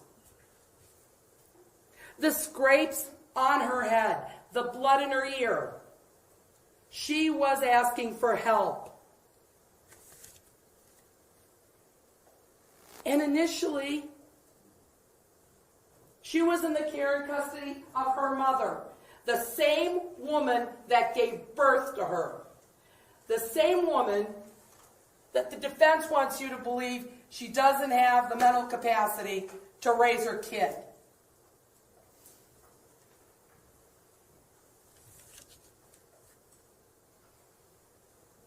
The same woman that broke up with her boyfriend, the father of her child, got herself an apartment, got herself a job, got herself money. She was getting her paycheck and child support, able to go to the store, able to take her daughter to the doctors, able to take her daughter to the dentist. Is that somebody who can't function in society, folks? We were in the same courtroom. You consider the evidence you heard. This is what I heard. I'm not imposing it on you, but I want you to pay attention to the evidence, because that's what it's about. It's not about the woulda, coulda, shoulda, because that doesn't belong in this courtroom. Daycare workers were concerned, so they wrote up observations of this child. CCDFS was contacted. And so when Mr. Shaughnessy wants you to believe that, she's got a 3rd grade reading comprehension, I submit to you she's a master manipulator. Because every time that somebody contacts Children and Family Services, what does she do? She isolated her daughter. They make a claim in February of 2017 about a bruise under her eye. Oh, she fell at the park. She fell at Grandpa's house. She hit the table at Grandpa's house. Clumsy child. Master manipulator. So finally in May, Harbor Crest, those social workers couldn't take it anymore. The daycare workers, excuse me. And what do? They call 911. They have that child taken to the hospital. Scrapes on her head, bleeding in her ear. And what's the little girl say? Mommy did it. Well, that's not good. Now Harbor Crest has now reported me. Again, master manipulator. Let's get her out of Harbor Crest, and we're going to move her over to Get Ready, Set, Grow.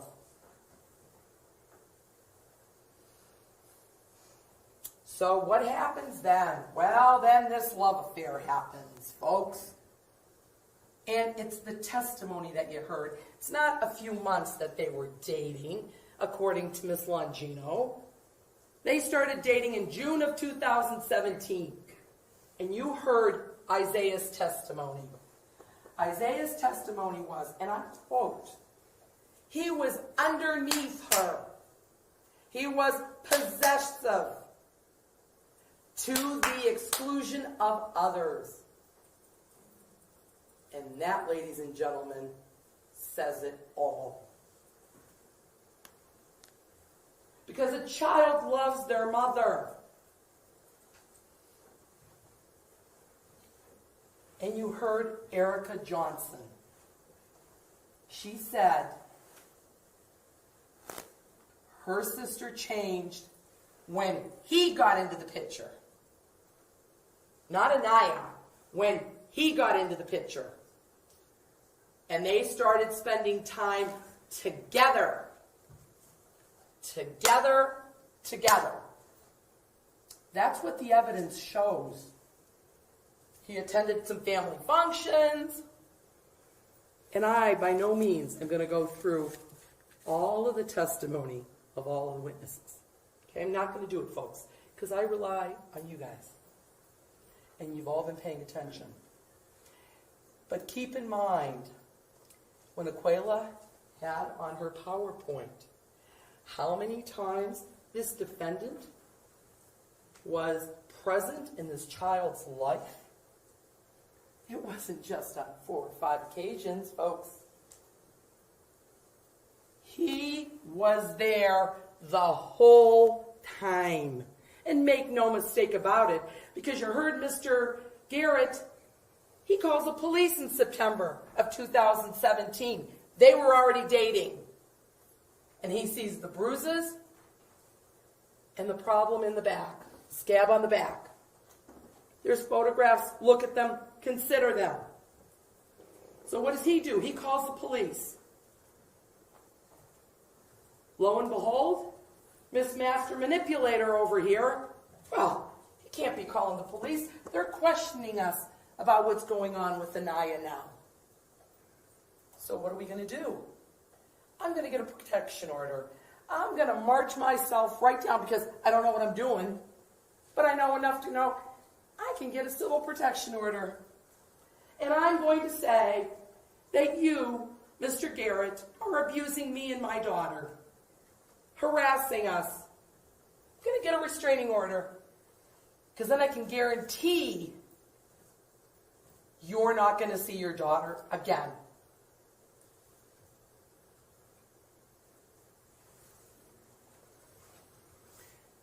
Reason and common sense, ladies and gentlemen. And then you have Erica Johnson.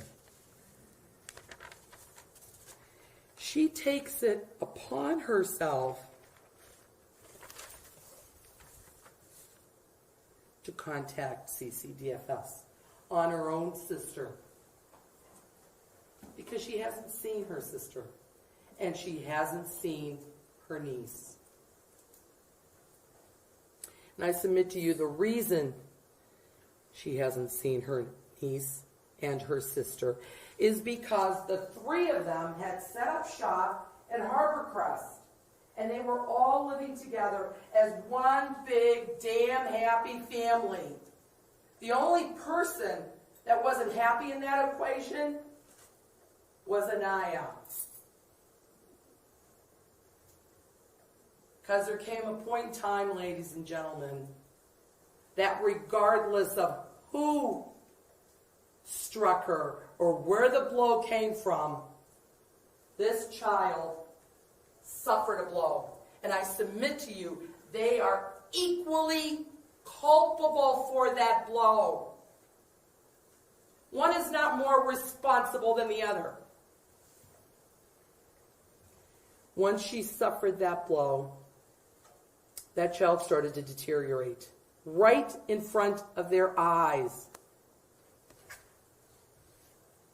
As human beings, we nurture people that are ill. We spend hours at hospice centers watching people die because we love them. We don't let them be alone.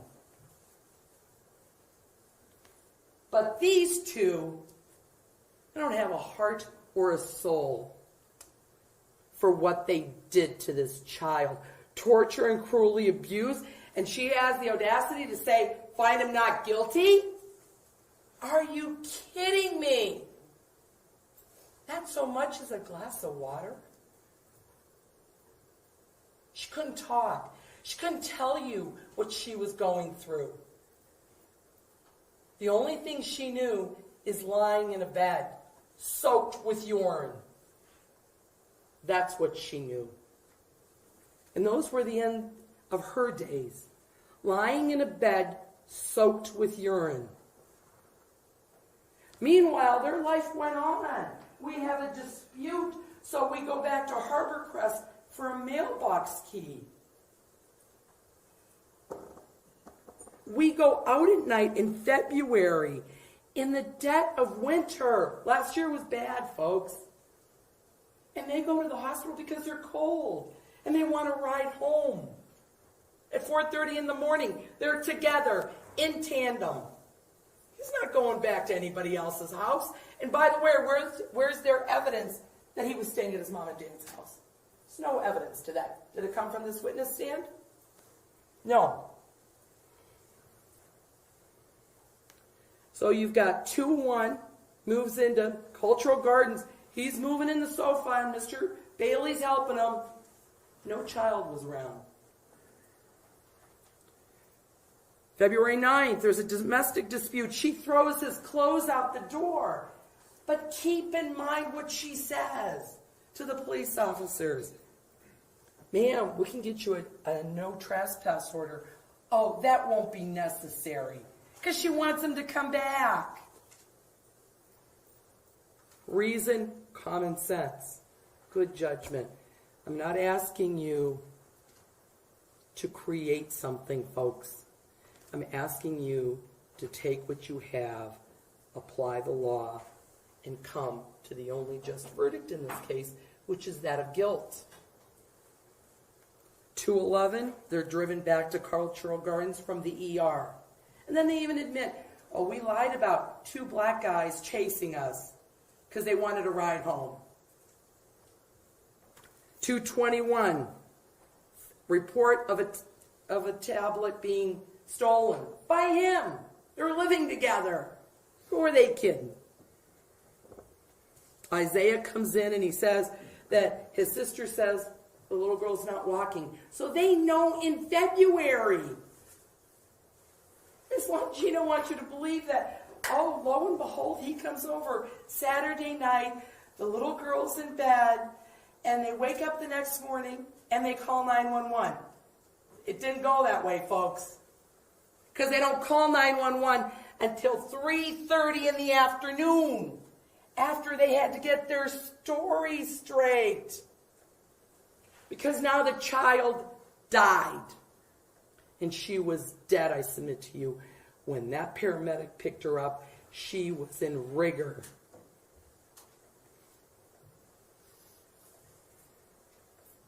On 3/8, they're at Harbor Crest arguing about this mail key. On 3:10, they're obviously, the child's dying in the other room, and they're on the couch, fooling around, and it's not even bad enough. Have the audacity to videotape it so they can keep a memento. And then they go to Chipotle, and that same food is in the microwave. That's what's called evidence. The videotape, that's evidence. They're together.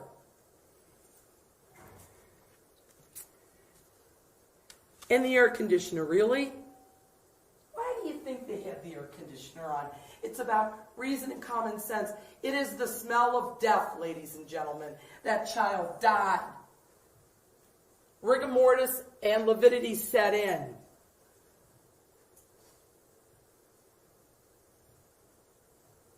And tell me why. Why did she need to have another black eye before the authorities found her dead? What did she do to deserve another black eye? Did she moan too loud?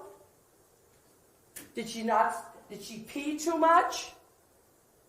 Did she expel any feces? Is that what determined that she deserved another blow 2 or 3 days before she died?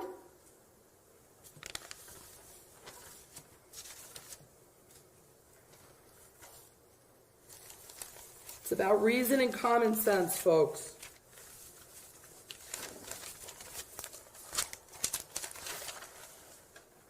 You were in this courtroom. You heard the testimony. Isaiah said he went to Cultural Gardens once. He had been there more than once. The evidence shows he was there multiple times in February because he was really living there, folks. Make no mistake about it.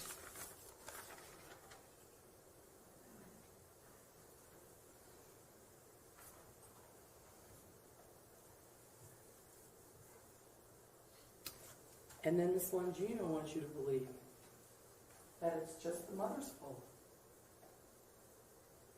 He really didn't see anything. She was covered all the way up. The only thing she saw was her face. Look at her face. Look at that big brown, black and blue eye. The laceration. And look at her body. Do you really think they were washing her clothes that were soaked in urine every day? I submit to you, no. That would have been a bother.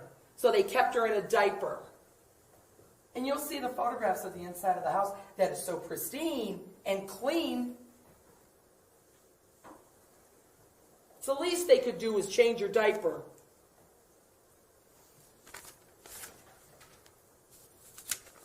Look at the 911 call. It came in at 3:30 in the afternoon, ladies and gentlemen. And we're here because of what they've done. And this is what they tell the police. And you're going to have these back there with you. This is Deontay Lewis's. Family went to Red Lobster after that. Started to act weird. Acted like she couldn't walk. Didn't want to eat. She just started acting non-responsive today. Before today, she talked. she would eat. But when she wouldn't eat, we gave her Tylenol, and she didn't want it. Really? Reason and common sense. And then the mother.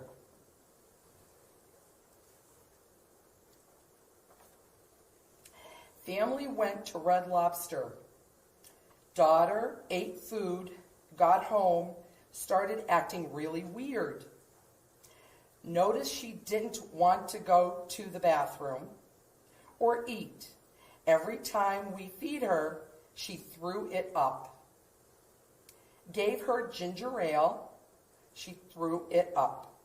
Put daughter on toilet to use it. Daughter wasn't responding at all for I believe it may say minute. You'll have to determine what that says. Heard a boom. In bathroom, daughter was on the floor, picked her up, did CPR. She started to respond back, led her down I don't know what the word is, went past daughter, still acting weird, gave her more ginger ale, threw it back up, tried to give her more food, threw it back, gave my daughter Tylenol, threw it back up, stopped breathing, did CPR. Not once does she address her as Aniya. Not once does he address her as Aniya, because to them, she was already dead.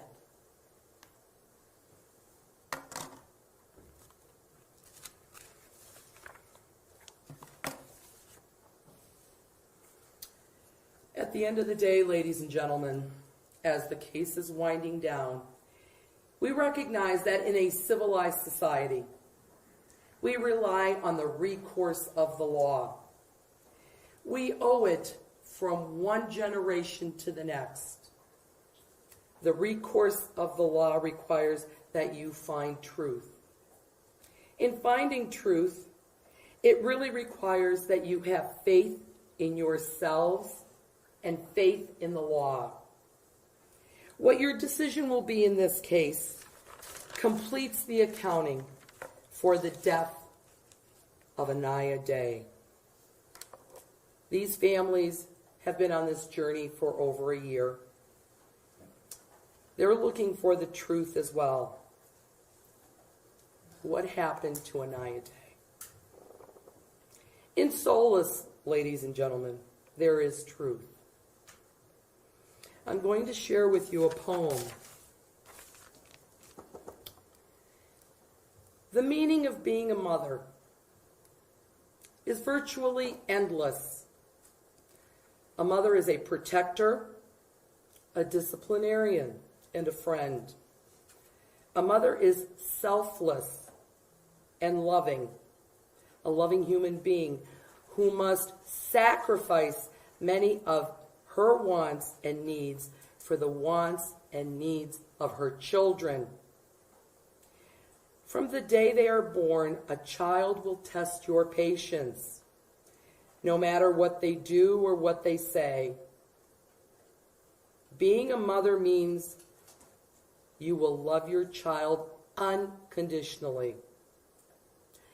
When a woman becomes pregnant, it is her responsibility to provide a safe and secure environment while her baby grows.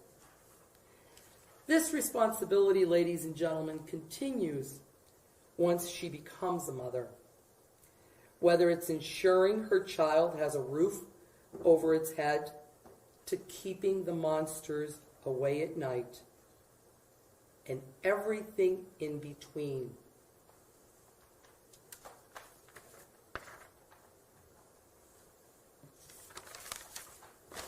Ladies and gentlemen, Sierra Tay failed miserably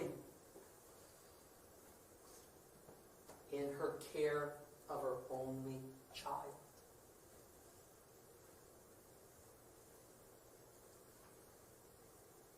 Deontay Lewis failed miserably as her stepfather, her father, or whatever title he gave himself.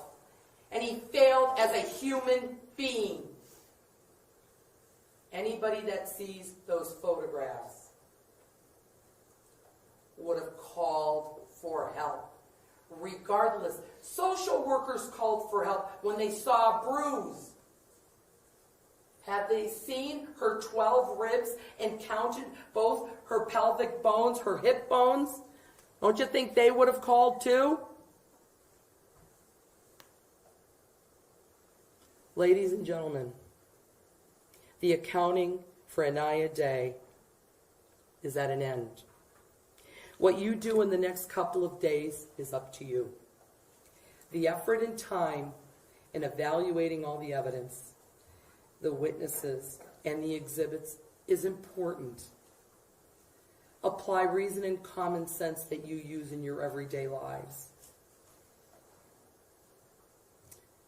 Use that same reason and common sense that when you raised your hand and said that you would truly try and true deliverance make between the state of Ohio and these two defendants.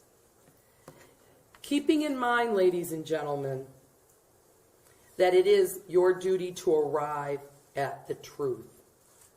Because only at arriving at the truth and arriving at a just verdict, holding these two responsible for the death of Aniya Day, will Aniya rest in peace. Only with the truth can justice be done here, folks. I ask you, I implore you, we have given you all the necessary tools to make a decision in this case. You can make a decision in this case, however distasteful you may think it is. These two people caused her injuries, and then these two people watched that child wither away. And to say it was only 6 pounds is offensive, ladies and gentlemen. That child was starved. Make no mistake about it. That just didn't happen. She didn't do it to herself. These two people, and really, dare I say, human beings, because they have no heart and no soul for what they did. And for that, you need to find a verdict of guilt on each and every count of the indictment. Thank you, folks.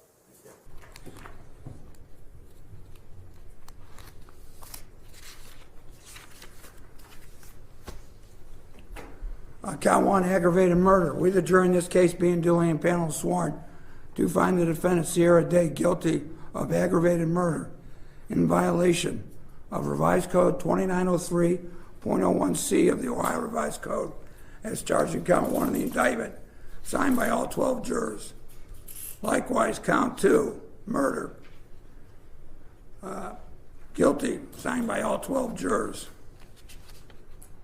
The further finding with respect to count 2 is guilty of felonious assault, permitting child abuse, endangering children as to the offense of violence under the murder B of count 2, signed by all 12 jurors. Count 3, guilty of felonious assault, signed by all 12 jurors. Count 5, endangering children, guilty, signed by all 12 jurors. Further finding that the defendant did cause serious physical harm to Aniya Day, signed by all 12 jurors. Count 6, endangering children, guilty, signed by all 12 jurors. Further finding the defendant did cause serious physical harm to Aniya Day, signed by all 12 jurors. Count 8, tampering with evidence, guilty, signed by all 12 jurors. Count 7 as well, guilty of endangering children, signed by all 12 jurors. The further finding with respect to count 7, the defendant did cause serious physical harm to Aniya Day. With respect to defendant Lewis, count 1, We, the jury in this case, being duly in a panel sworn, do find the defendant Deontay Lewis guilty of aggravated murder in violation of 2903.01C of the Ohio Revised Code. Count 2, murder B. Defendant is guilty, signed by all 12 jurors. With respect to the further finding of the offense of violence, he was guilty of felonious assault, signed by all 12 jurors. The further finding of permitting child abuse was guilty, signed by all 12 jurors. And endangering children is guilty, signed by all 12 jurors. Count 3, the defendant is found guilty of felonious assault, signed by all 12 jurors. Count 4, permitting child abuse, found guilty, signed by all 12 jurors. Count 5, endangering children, found guilty by all 12 jurors. Further finding, he did cause serious physical harm under the further finding of endangering children. Count 6, guilty, signed by all 12 jurors. The further finding was in the affirmative, signed by all 12 jurors. Count 7, endangering children, found guilty, signed by all 12 jurors. The further finding was in the affirmative. He did cause serious physical harm, signed by all 12 jurors. Finally, count 8, tampering with evidence, found guilty by all 12 jurors. Counsel, Mr. Shaughnessy, do you wish to have the jury polled? Once it's all heard. Likewise, Ms. Longino, obviously, you want the jury polled. Collectively, ladies and gentlemen, is this your, juror number 1, is this your juror verdict as to both defendants? Yes. Juror number 2? Yes. Juror number 3? Yes. Juror number 4? Yes. Juror number 5? Yes. Juror number 6? Yes. Juror number 7? Yes. Juror number 8? Yes. Juror number 9? Yes. Juror number 10? Yes. Juror number 11? Yes. Juror number 12? Okay, the record should reflect that we do have the 2 alternates in the jury box. Obviously, they did not participate nor observe the deliberation process, but we did have them available if their service was needed. I want to thank you for your service in this matter. I will address you separately back in the jury room. All rise.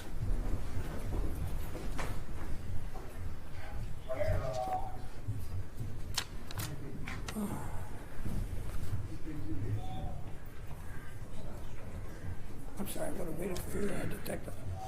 I would have waited for the detective.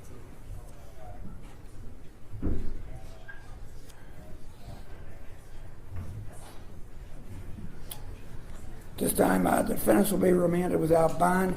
Sentencing is set for March, is it 20th? March 20th at 12:15. Thank you, Your Honor. Thank you.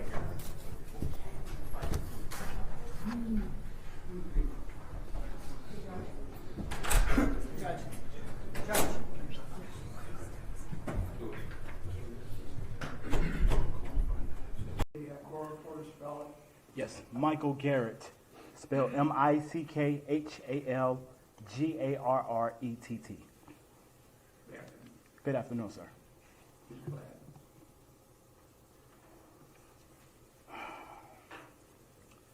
Again, I would like to say thank you and good afternoon to everybody today. I am Michael Garrett, father of our beautiful world hero, Aniya Marie Garrett. In the words of Martin Luther King, justice denied anywhere diminishes justice everywhere. In this instance, some justice has been served. Aniya Marie Garrett, my daughter, who was murdered on March 11, 2018, devastates my entire life, my family, and the whole entire world. I want to thank you today, Judge Timothy McCormick, for your honesty in a court of law. I trust you to fairly apply the law and deliver the maximum conviction possible, and that you do just that. To the jury, I thank them as well. Thank you very much also for reaching a deserving verdict. To the media, I would like to thank you for shedding light on Aniya's life, on the beautiful angel and little girl that my daughter is. To all our supporters around the world, I would like to thank you all so very much for all your love and keeping me lifted each and every day. I have waited for this day, and I sought justice to the full extent of law. While on my journey, I cannot anticipate the reaction when placed face to face with Aniya's murderers. In my opinion, the death penalty would be fair. But then again, that would be too easy for the torture and death of a 4-year-old child. I did everything I could to protect Aniya from danger and to keep her out of harm's way, as a loving father would and should. Lewis didn't care as he watched my daughter suffer for months because she was not his child. It was not his life. He did not care to help protect Aniya. So weak of a man. Sierra Day, Aniya's birth mother, how could you torture and murder your own flesh and blood, your daughter, my beautiful princess, my angel, my perfect Aniya? Anybody who can hurt a child is a coward and should be penalized and have the maximum of life in prison. From this very day, from the very first day of my daughter's life, September 2nd, 2013, I have been there for Aniya, teaching my daughter how to walk, how to talk, how to read, how to write, how to feed herself, how to recognize and appreciate the beautiful things in life. Teaching Aniya things like little things a human should just know or a child should know. My daughter was only 4 years old. I look forward to the day I could walk my daughter into preschool or even kindergarten, watching her grow up to be smart and amazing, graduating to 5th grade, going off to middle school, and then off to high school. I look forward to teaching Aniya how to drive and buying her first car someday. She would have begun to fly on her own journey and go off to college and getting a master's degree in whatever my baby desired. I would have been right there to support her every step of the way. Right there every step of the way. Those were the desires I had for my daughter before her life was cut short at 4 years old. These two murderers, these two monsters, ruined my entire life.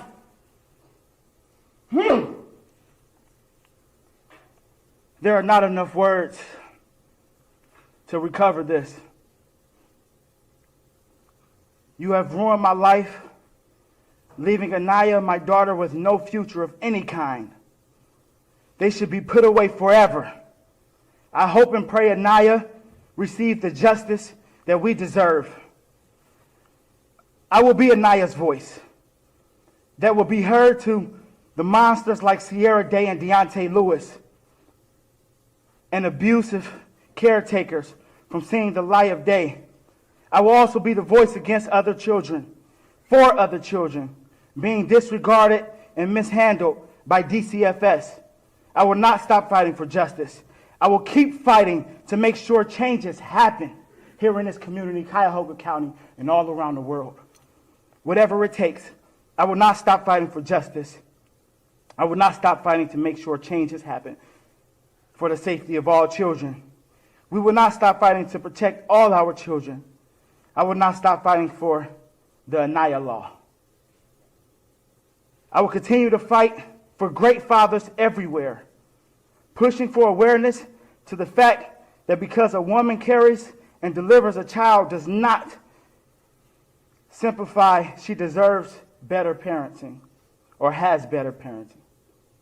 Lastly, I am a God-fearing man, an advocate for child abuse prevention, a hip-hop entertainer. Don't define who I am by how I look or how I dress. define me based off my actions and the impact that I leave in this world. I truly hope this never happens to no other child ever again on this planet. As it should not have happened to Aniya Marie Garrett. Our children should not be dying to selfish abuse. In the words of Alexander Hamilton, I think the first duty of society is justice. I thank you for your time. Hey, Sharon, you start out and certainly applaud your courage. Thank you very much, Judge.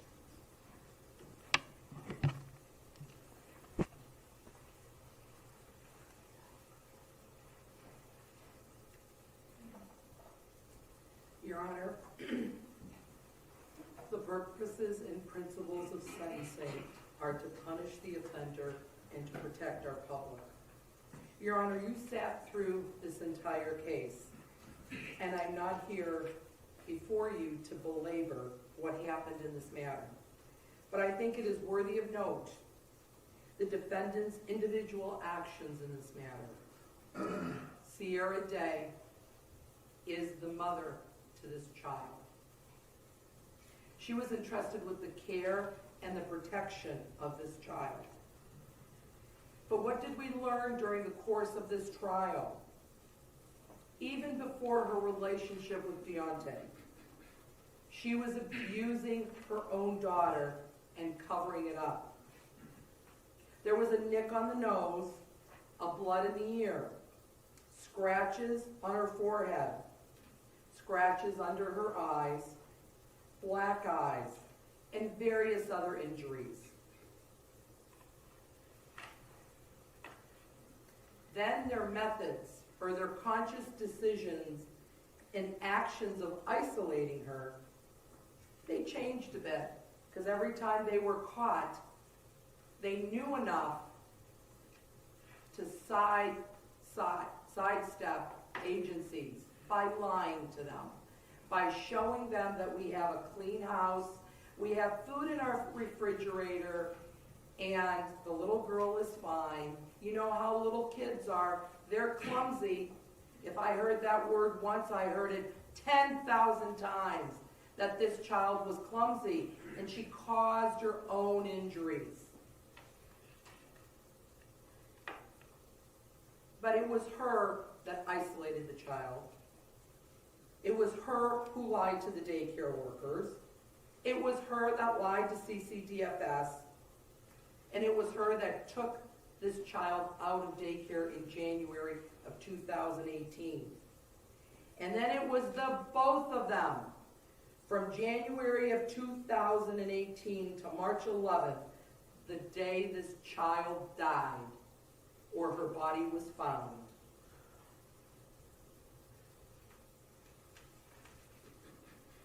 Judge, they isolated her, they beat her.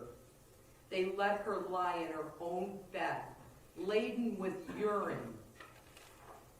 They didn't feed her, and you saw the malnutrition. Aniya Day looked like an Auschwitz survivor, Your Honor. You could count each rib on that little body. You could see her protruding clavicle bone. You could see her hip bones. You could see her little thighs were smaller than her knees.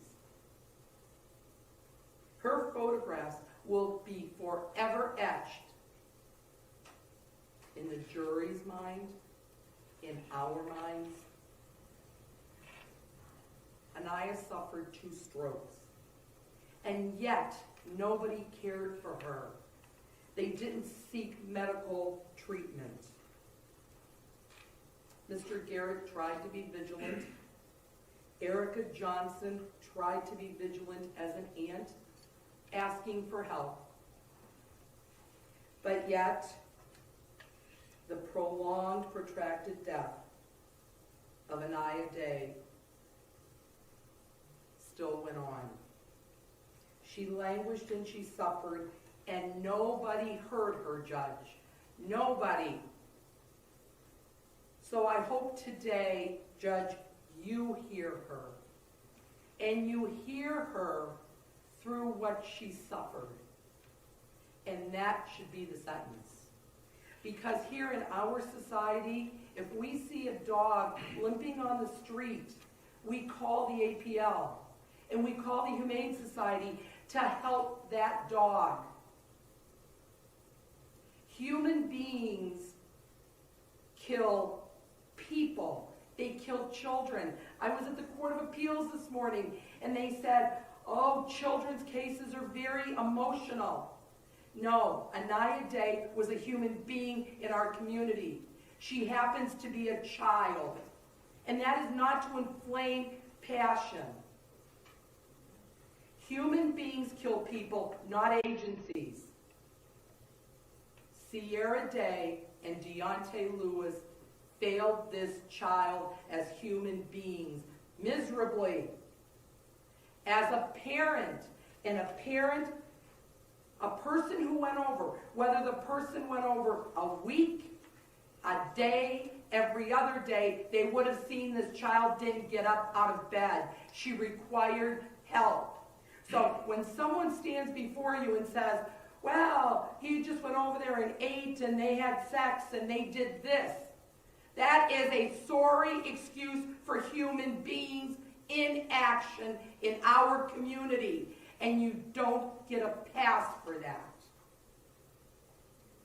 And lastly, Your Honor, you heard Dr. Philo say she got a bruise on her face 2 days before she died. And again, I say to you, what could that child have done to merit a bruise on her eye? Did she moan? Did she ask for water? Did she defecate on herself? Their inactions caused her death. Their actions caused their death. And the penalty is commiserate with that. They took a life, and their life should be behind bars. And I respectfully request that on March 11th of every year that they both sit in solitary and think about what they did to that child.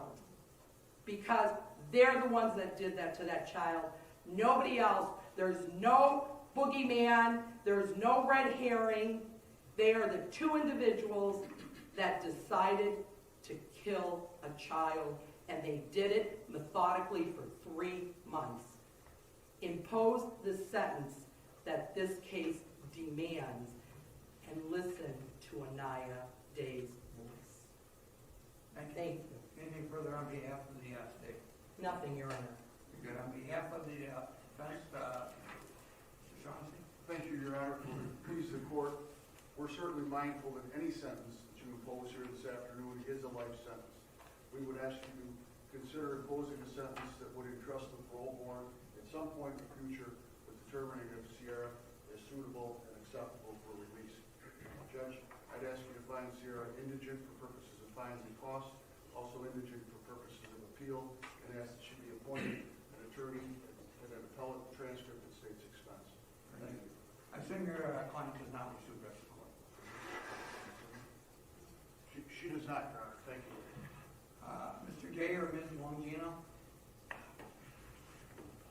May it please the court. You can remain seated, sir. Oh, thank you. For me too? You too. Oh, thank you, Judge. First, I'd like to begin by sharing the pity that all of us feel for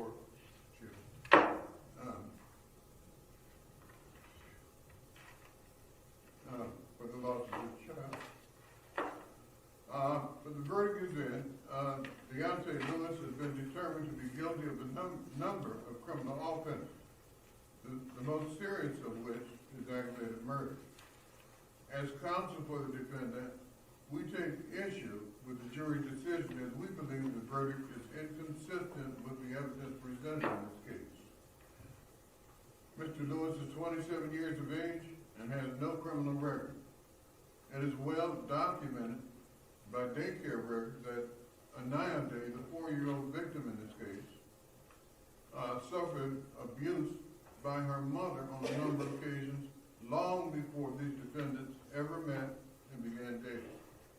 It is also clear that Mr. Lewis did not reside with the mother of Aniya, had no clothes or other personal items on the premises to support the state's contention that he resided there, and notwithstanding the documented abusive history of the mother toward Aniya, Deontay Lewis was made to sit with the mother at trial as a co-defendant, which was highly suggestive and prejudicial toward his legal interests. In fact, if I was sitting next to Sierra Day during the trial, I believe I would have been convicted of something as well. Your Honor, the 38 sworn witnesses who gave testimony during the course of this trial, not one had anything to say that would call into question Mr. Lewis's character or conduct toward the child. Now we anticipate that Deontay Lewis will be sentenced to life in prison with parole eligibility after serving 20 years in accord with the Ohio Revised Code 2929.031B.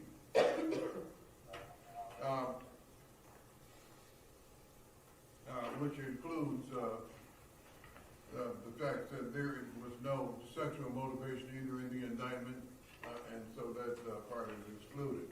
Nor did this young man have the history of sexual abuse or convictions. Your Honor, we contend that there was absolutely no proof beyond a reasonable doubt